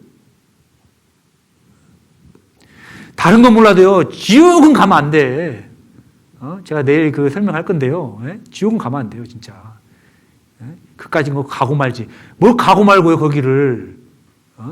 성경에 얼마나 잔인하게 기록되어 있는데요. 심지어는 죄 지은 사람이 지옥 간대요. 지금 마가복음 9장에 뭐라고 되냐면 네 손이 범죄냐 차라리 찍어버려라. 차라리 찍어버려. 그냥 이게 죄 지었으면 찍어버리라고 그냥. 불구자로 그냥 천국에 가는 게 낫다고. 그 말이 무슨 말이에요? 두 눈이 범죄했냐고 이거 그냥 빼버리라고. 차라리 빼버리라. 그렇게라도 지옥 안 가는 게 나으니까. 지옥 가면 안 돼요. 더 큰 주제가. 그러니까 하나님 안 믿으면 안 된다니까. 제가 권유하는 게 아니에요, 이건. 권유도 아니에요. 여러분들 반드시 믿어야 돼, 하나님을. 하나님 안 믿으면 이거보다 더 한다고요. 하나님 말씀하셨잖아요. 불순종하면 저주받는다고. 말 그대로 됐잖아요. 근데 여러분들 믿거나 말거나 내 마음이라고 막 그래요? 믿거나 말거나가 아니에요, 이건. 여러분들 여기 자료 더 보겠습니다. 죄송합니다. 제가 뭐라고 하는 것 같아요? 온 바다가 잉크로 채워져 있고 온 세계가 갈대가 펜이며 온 세계인이 글을 쓴다 해도 유대인의 받은 박해를 모두 쓰기는 어렵다. 그렇죠. 얼마나 많아요. 그때 죽은 숫자가 600만 명이 넘는 거예요. 이때 한번 요걸 한번 보십시오. 이거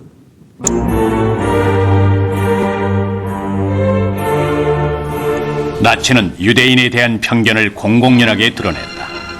그들은 1차 대전의 패배가 유대인들 때문이며 유대인들이 국제적으로 독일에 대한 음모를 꾸미고 있다고 주장했다.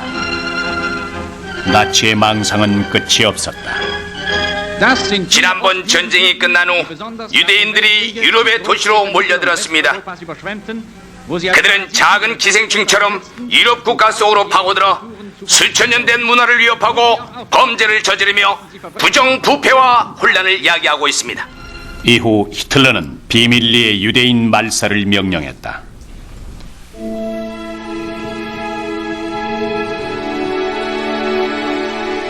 (1942년 1월) 로즈 게토에서 이송될 유대인들이 처음으로 선정됐다.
그곳에 들어가면 사람들이 비명을 질렀습니다.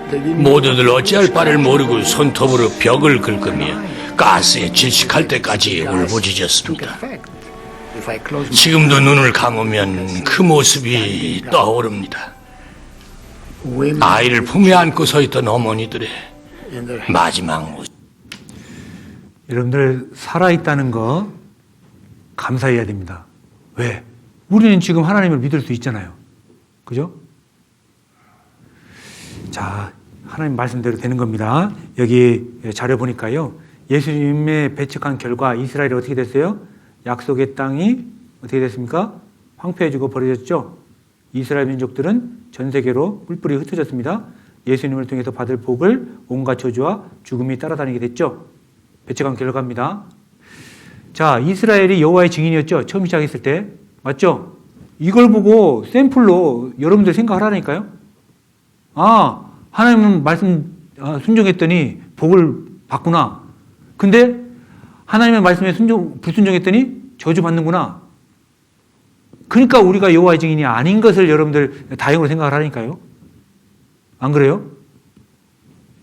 근데 우리는 그러니까 객관적으로 보고 이스라엘을 보고 하나님 말한 대로 그대로 됐잖아 다. 내가 말했으니 이루리라. 맞죠?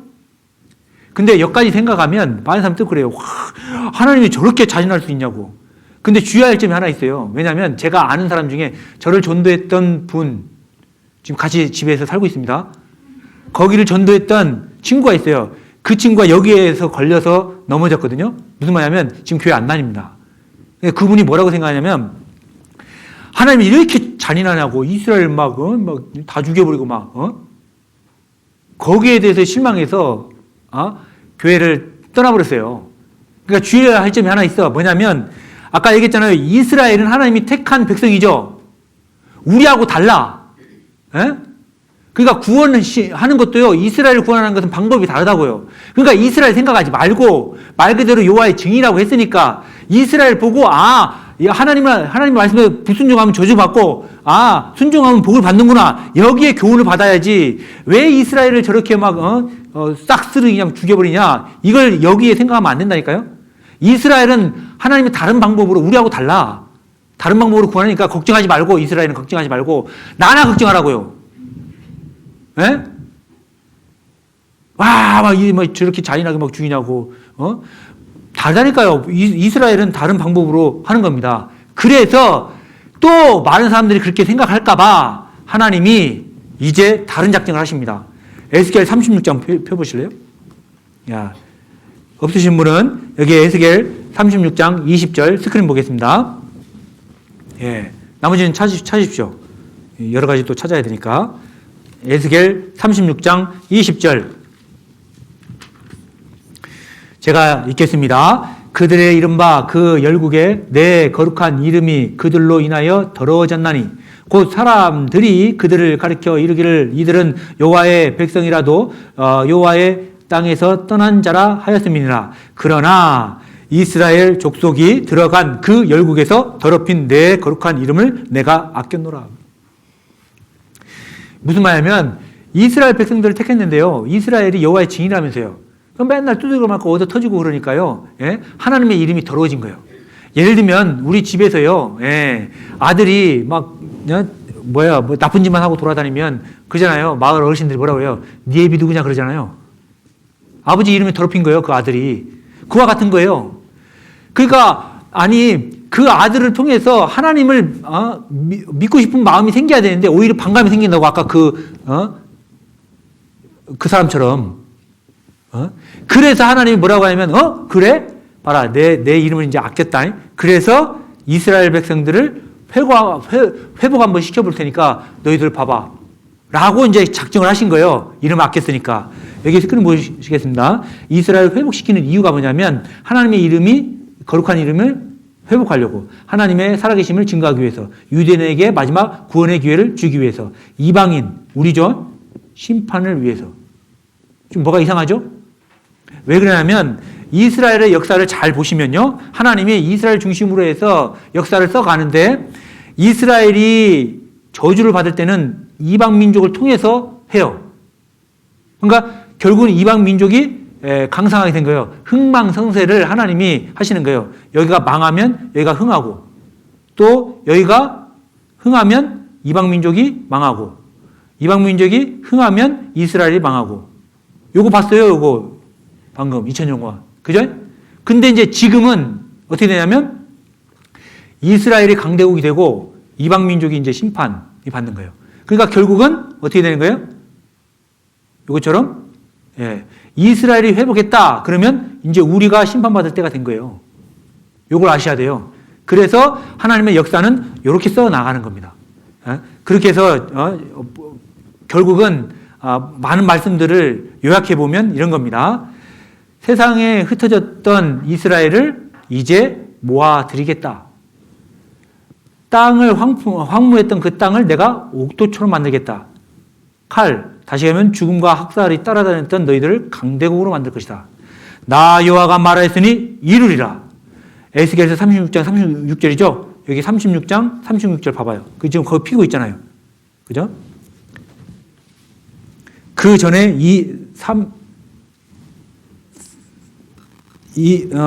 36절 너희 사면에 남은 이방 사람이 나 여호와가 무너진 곳을 건축하며 황무한 자리에 심은 줄을 알리라. 나 여호와가 말하였으니 이루리라. 따라해 보겠습니다. 나 여호와가 말하였으니 이루리라. 분명히 하나님이 흩어졌던 너희들을 모아드릴 거고 땅에 황무했던 땅으로 옥토가 만들 것이고 죽음과 학살을 이었던 너희들을 강대국으로 만들 것이다 말씀하셨어요. 그걸 확인할 거예요. 그래서 36장 24절에 보면 열국 중에 모아드리고 고토에 들어가게 될 것이다 너희들. 이 에스겔서는요 지금으로부터 약 2700년 전 기록한 책이에요.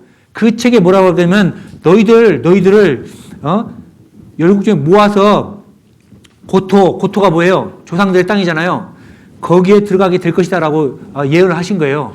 말하였으니 이루리라. 그래서 이스라엘 백성들은요, 1948년 이후부터 이스라엘로 모여들기 시작을 한 겁니다. 유대인 방영 30년 내에 끝날 것이다 라고 이야기를 하고 있는 것이죠.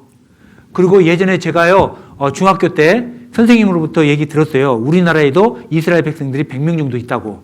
그 인원도 다 들어갔습니다, 지금. 예. 그리고 에스겔서 36장 34절에 땅이 장차 기경이 될 거다. 기경이라고 하는 것은 새 땅입니다. 묵은 땅을 일구어서 논밭으로 만들겠다는 겁니다. 예. 묵은 땅을 일구어서 논과 밭으로 만들겠다는 겁니다. 그리고 땅이 황무했는데 에덴 동산처럼 될 것이고 나 여호와가 말했으니 이루리라 했습니다. 여기 지도인데요. 여기 이스라엘 있잖아요. 그죠? 예. 1948년 5월 14일 2000년간 나라가 없었다가 하루 만에 나라가 생깁니다. 갱그리온 수상이 우리나라 됐다 발표하니까요. 모든 세계가 신문도 냈어요. 예. 이스라엘 나라 됐다. 다시 태어났다. 이렇게. 그리고 피와 땀의 나라 이스라엘. 이스라엘 보니까요. 옛날에는 이렇게 황무했어요. 사막이었다고. 그런데 이것을 일구기 시작을 했습니다. 그래서 피와 눈물로 꽃피운 약속의 땅이 된 겁니다. 지금은 이렇게 농사도 짓고 있습니다. 새마을 운동 어디서 배웠을까요? 여기서 배워왔어요. 사막을 일구어서 이렇게 농산물을 생산을 하는 겁니다. 이렇게. 이런 포도, 이스라엘 포도가 굉장히 맛있다고 그러죠? 사과, 뭐 이런 거, 바나나, 감귤 같은 거. 예. 그리고 꽃 같은 경우도요, 이스라엘에서 재배를 해서요, 전 세계에 수출도 한다고 합니다. 심지어는 이스라엘의 과거와 현재의 모습을 비교하면요, 옛날에는 이랬어요. 천박했죠? 예, 이렇게 도시로 탈바꿈했습니다. 이랬던 곳이 이렇게 되고, 이랬던 곳이 이렇게 되었습니다. 예, 심지어는 이렇게, 사막 위에다가 이렇게, 식물이 무성하고, 또 이 아파트 보니까 어때요? 이 아파트? 이 아파트예요, 이게. 벌집같이 생겼죠. 예? 우리나라는 뭐 성냥가시처럼 생겼잖아요. 그죠? 근데 여기 보면 자세히 보니까요. 각 집마다 다 정원이 있고요. 그렇게 돼 있어요. 그 구조로 만들었어요. 그리고 통풍이 다 되도록. 이렇게 돼 있어요. 예? 그래서 이스라엘은 참, 회복이 됐죠. 땅을 회복을 했습니다. 60장 22절. 여기는 이사야 찾지 마세요. 60장 22절에 뭐라고 했냐면 그 작은 자가 천을 이루겠고 그 약한 자가 강국을 이룰 것이다. 때가 되면 나 여호와가 속히 이루리라. 예, 이스라엘이 강국이 될 거래요. 이사야 성경 60장 22절에 예언했거든요. 그럼 이스라엘이 이제 강국이 돼야 될 거 아니에요. 그 다음에 신명기 18장 18절에는 재물을 얻는 능, 부자가 될 거래요. 그러면 이스라엘이 부자가 되고 강국이 될 것이다. 예, 그렇게 됐죠. 여기 한번 보십시오. 여기 사회거든요. 사회는 연분이 굉장히 높답니다. 그래서 수용 못하는 사람도 이렇게 책을 읽을 수 있어요. 그리고 또 그 이스라엘에서 그 사해 바다 옆에 있는 머드팩 아주 유명하죠. 우리나라도 많이 팔더만요. 그리고 그걸로 만든 화장품 고가로 지금 잘 팔리고 있죠. 예, 이걸로 수익을 많이 내고 있습니다. 그런데 그거보다 더 여기 그 이스라엘 사해에는요, 핵적인전 피해복구 물질이 이스라엘 사해바다에 있답니다. 그래서 이스라엘 사해바다 보물이 미국, 영국, 프랑스 세 개 국가의 재산보다 더 많대요. 재물 얻는 능, 부자 됐죠? 그리고 이스라엘이 강국이 됐습니다. 참 이스라엘이 강국이 된 거 맞아요. 여기 한번 보도록 하겠습니다. 뭘 볼까? 요번 어렵게 요거보다 자, 여러분 안녕하세요. 네. 오늘은 세계 여러 종족들이 흩어져서 살고 있는데 거기에 하나의 조그마한 소수민족에 대해서 생각하면서 우리의 실생활에 도움이 되는 여러 가지를 조명해 보고자 합니다. 조그마한 아주 중동의 조그마한 땅에다가 나라를 세우고 사는 작은 종족이 하나 있어요. 그 종족을 옛날 말로 말하면 히브리 종족이라고 그래요. 요즘에는 그걸 유대 종족이라고 그래요. 유대 민족. 또 유대 민족보다 더 알기 쉽게 말하면은 유대 민족이 나라를 세웠는데 그 나라 이름을 이스라엘이라고 한다고. 그럼 이스라엘 많이 알려져 있잖아요. 그러면서 그 민족을 보니까 세상에 우리에게 지금 많이 알려졌지만은 몇 가지만은 들어서 다시 얘기를 한번 해본다면요. 공부, 여러분들 되게 어머니들 또 아빠들 계시는데 자녀들 교육시키는데 관심 많잖아요. 예. 근데 공부 잘하기로 말하면 이 사람들이 세계 으뜸이다 그래요. 그래서 어째서 으뜸이냐 그랬더니 노벨상을 받은 사람 전체 수요의 26%가 유대민족이래요.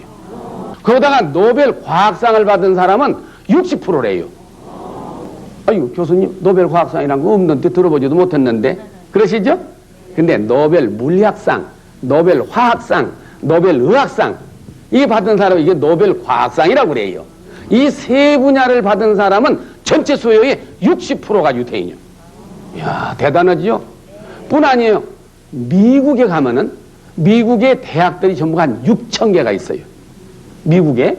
근데 그 중에 약 3,000개가 어크레디테이션을 받았다고 그래요. 말하자면 학력 인정을 받아서 일정한 수준으로 대학이 대학답게 인정을 받는 그런 3,000개 대학에 있는 모든 교수들의 25%가 유태인이래요.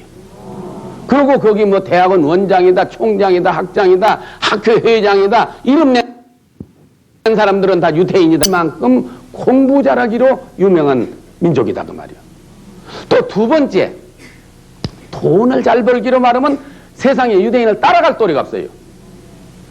세계적으로 돈 많은 사람은 거의 다 유태인이에요.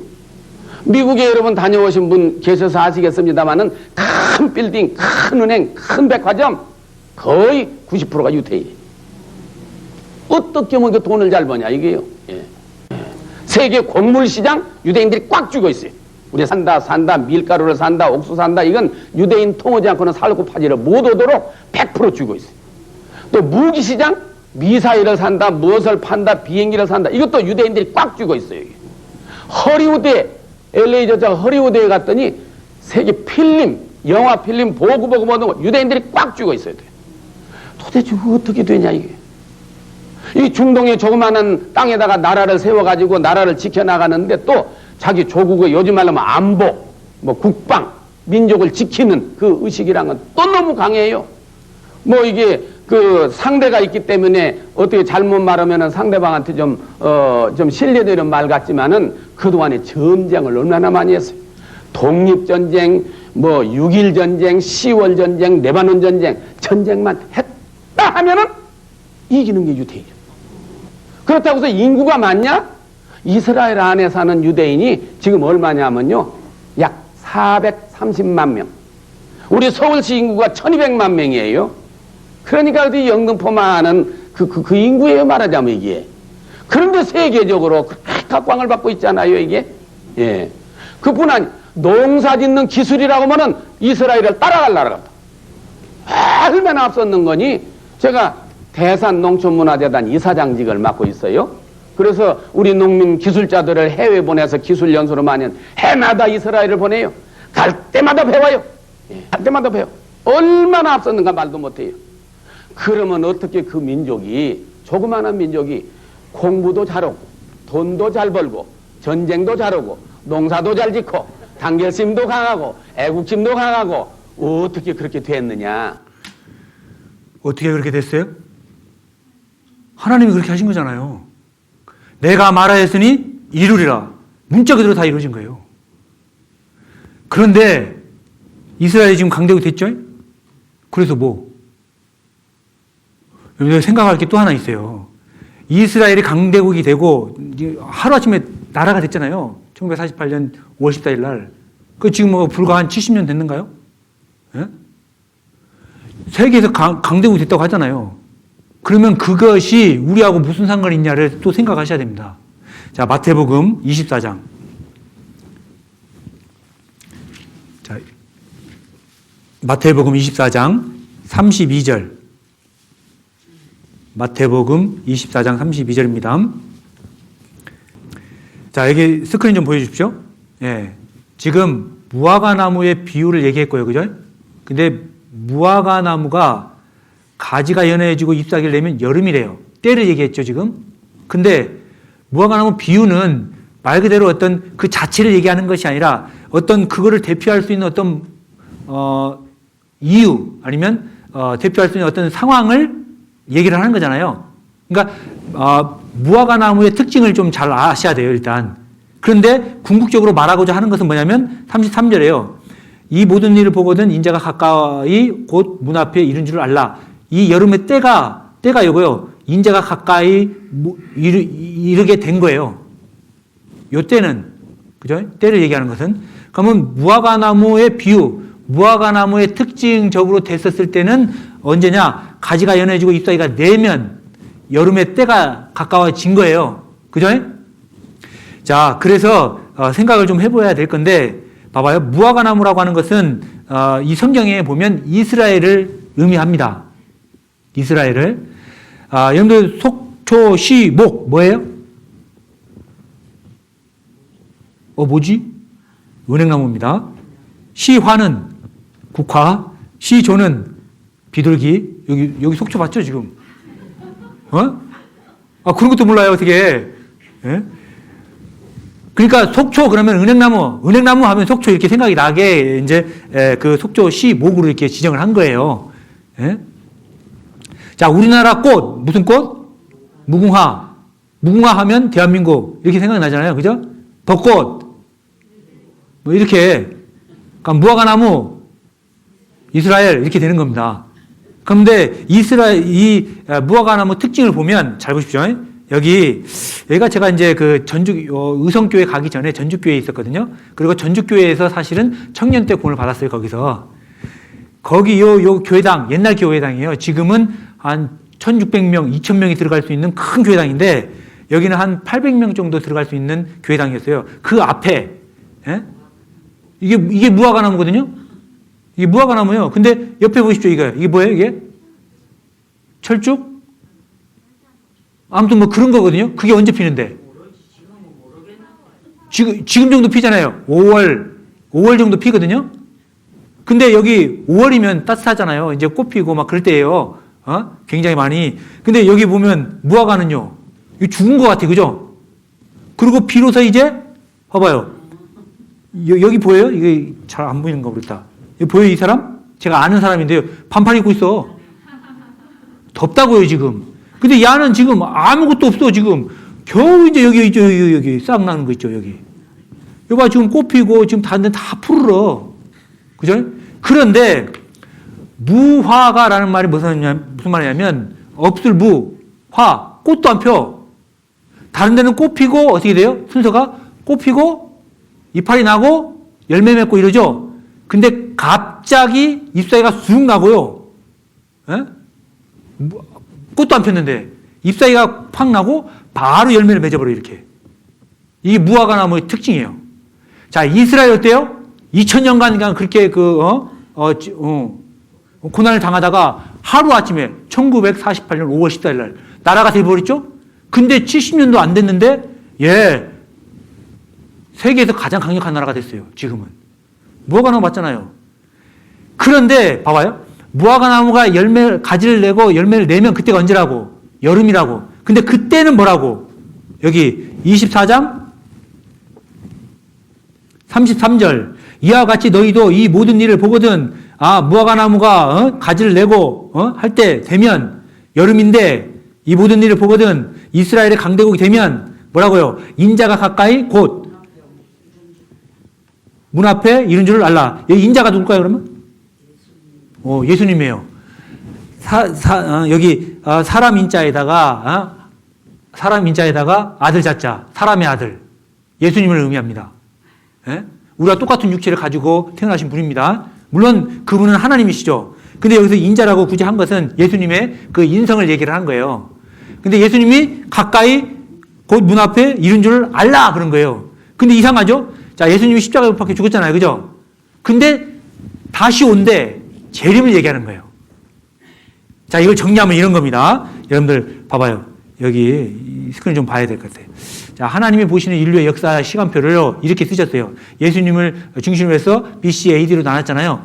근데 전체로 보면 여기를 양심시대, 아브라함까지, 아브라함에서 예수님까지 선민시대, 율법시대, 이스라엘 시대라고 했어요. 근데 이 예수님부터 우리가 지금 살고 있는 이 시대를 이방인 시대, 은혜 시대라고 하는 거예요. 그런데, 네, 무화과나무의 비유를 배워라. 그죠? 가지가 안 하고 잎사귀를 내면 여름이 가까운 줄 알라. 그때가 언제냐? 예수님이 다시 오실 때, 언젠가 예수님이 다시 오신대요. 재림이라고 하죠, 그걸. 그죠? 그때 재림을 하게 되면 이 땅에 있는 사람 중에 하나님을 믿고 구원받은 사람은 들림을 받고, 나머지 사람들은 요 7년 환란을 겪는다. 이런 내용이에요. 그 중에 이스라엘이 독립을 하고 강대국이 되면, 날과 달과 시를 얘기하는 게 아니에요. 또 이거 뭐 졸다가 듣다고 막, 저기 뭐, 속초교회 갔더니 말이야. 이 목사가 말이야. 예수님 온대, 예수님 온대. 아이, 제가 언제 뭐 맨날 매달 며칠에 시에 왔다고 얘기했어요? 언제쯤 온다고 했지? 그죠? 때를 얘기한 거예요, 때를. 아, 오해하지 말라고요. 그런 사람 많더라고. 그리고 봐봐요. 여기 24장 36절. 그러나 그 날과 그때는 아무도 모르나니.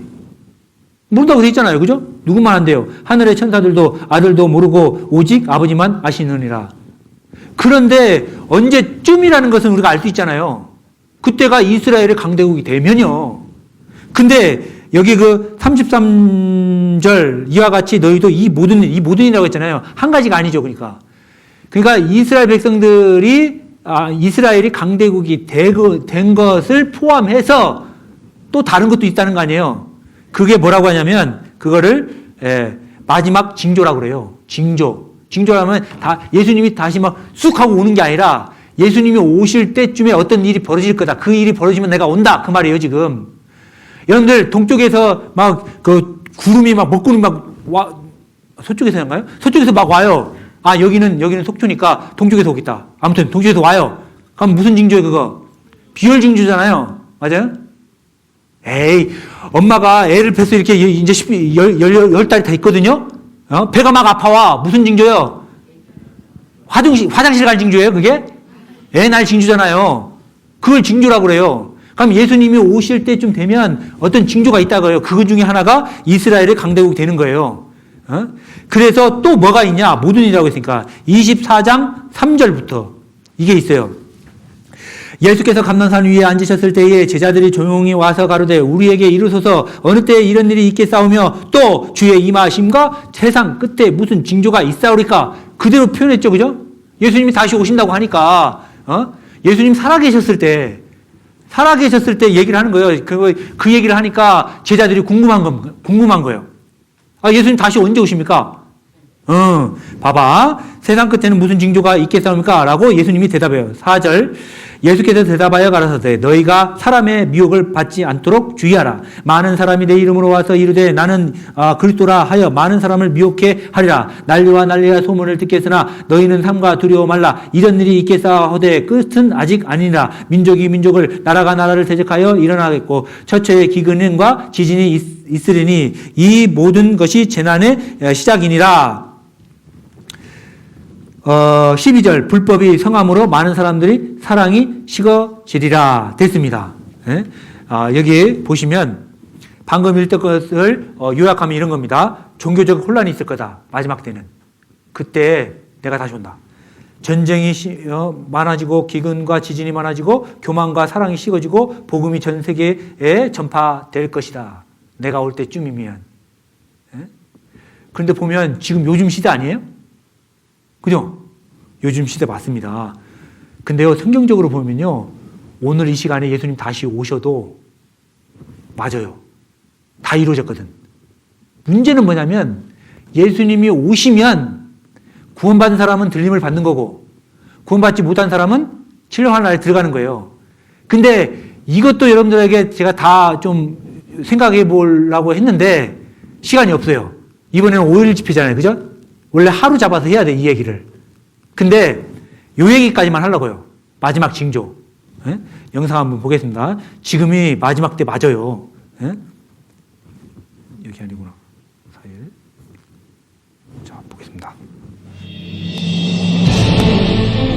갑자기 저희들을 데리고 안마를 하라고 하는 거예요. 그래서 주님 왜 그러실까 좀 이상했는데 주님이라고 믿었던 사람이 눈이 돌변하더니 벗어 이러고 위협하는 거예요. 이미. 아니 뭐 저기 종교들 같은 데 보면 왜 그 있잖아요. 지가 막 예수님이라고 하는 막 그런 사람들. 아니 왜 옷을 벗으라고 그래? 정말 저 메시아를 한 번도 의심을 안 하고 좀 믿어왔던 정말 권신들였거든요. 자칭 예수가 37명.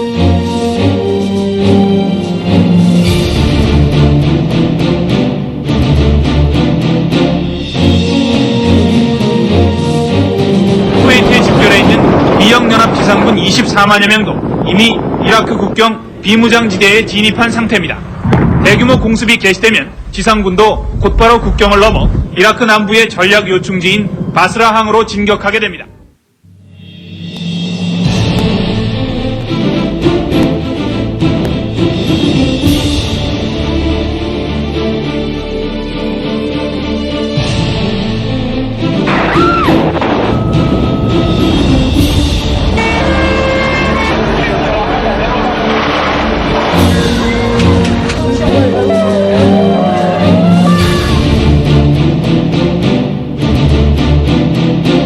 이 식량계획은 케냐의 250만 명을 포함해 아프리카에만 400만 명이 아사 위기에 처한 것으로 파악하고 있습니다.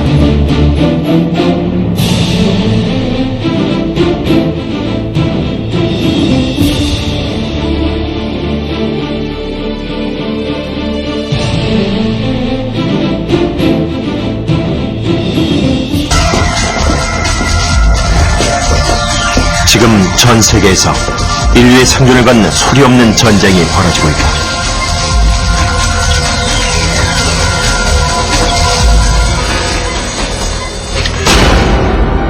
20세기 의학의 기적, 항생제에서 비롯된 전쟁, 바로 세균을 죽이는 항생제와 거기에 맞서는 내성 세균의 전쟁이다.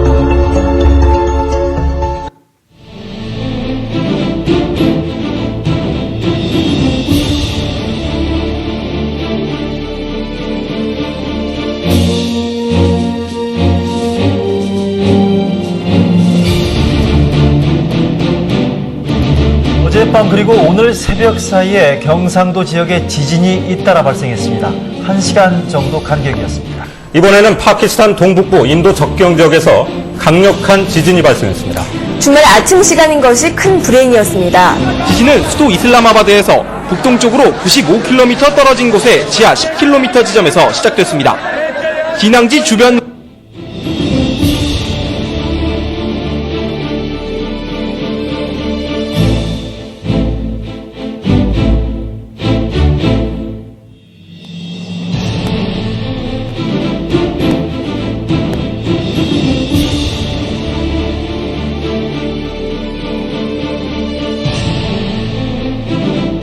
도를 넘는 폭염까지 지구촌 곳곳에 기상이변이 강타해 피해가 속출하고 있습니다. 오늘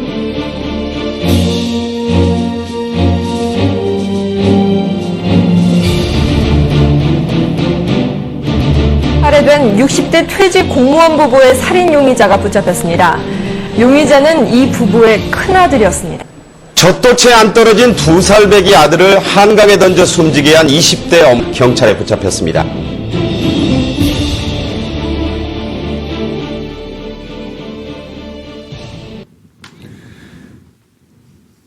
지금 마지막 시대 봤죠? 종교적인 혼란, 전쟁, 기근, 지진, 교만이 사랑이 식어지고 복음이 온 세계에 전파되고 오늘이라도 예수님 오시면 여러분 어떻게 하실랍니까? 그리고요 여기 자료 한번 보겠습니다. 이게 뭐예요 이거? 코로나 지금 고생하고 우리 이것 때문에 고생하고 있잖아요. 근데 아까 영상에도 온역이라고 있죠. 온역. 여기 누가복음 21장 11절에요. 처처의 큰 지진과 기근과 온역 이게 전염병이에요. 코로나 지금 막 얘기하는 거 맞다고요.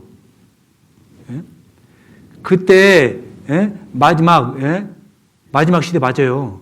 물론 직접적으로 얘기하면 이 코로나가 아닐 수도 있죠. 더 큰 온역이 올 수도 있죠. 그죠? 근데 우리가 코로나 경험한 게 어때요? 야, 코로나 이거 하나 때문에 아무것도 못해요. 안 그래요? 경험하잖아요. 진짜 이제 더 큰 게 오면요. 진짜 망하는 거 맞다니까. 지금도 뭐 죽는 숫자가요. 1억 명 가까이 된다고 하죠? 맞나? 아무튼 수많은 사람이 지금 죽고 있잖아요. 이것 때문에. 이거 넘 얘기처럼 생각하면 안 돼요. 여기 보이죠? 같이 읽고 마치겠습니다. 시작. 이래 결국은 다 들었으니 하나님을 경외하고 그 명령을 지킬지어다. 이것이 사람의 본분이다. 여러분들 이제 다 들었죠? 이제 하나님을 경외하고 이제 그 명령을 지킬 때가 된 겁니다. 그러면 내일은 이제 직접적으로 하나님과 나의 관계가 어떤 관계인지에 대해서 배우도록 하겠습니다. 수고하셨습니다. 기도하겠습니다.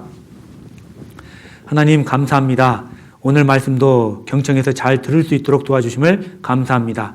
돌아가는 발걸음도 인도하여 주시고 내일 만나는 시간까지 또 인도하여 주시옵소서. 저희를 언제나 사랑하시고 고마우신 예수 그리스도 이름 받들어 기도했습니다.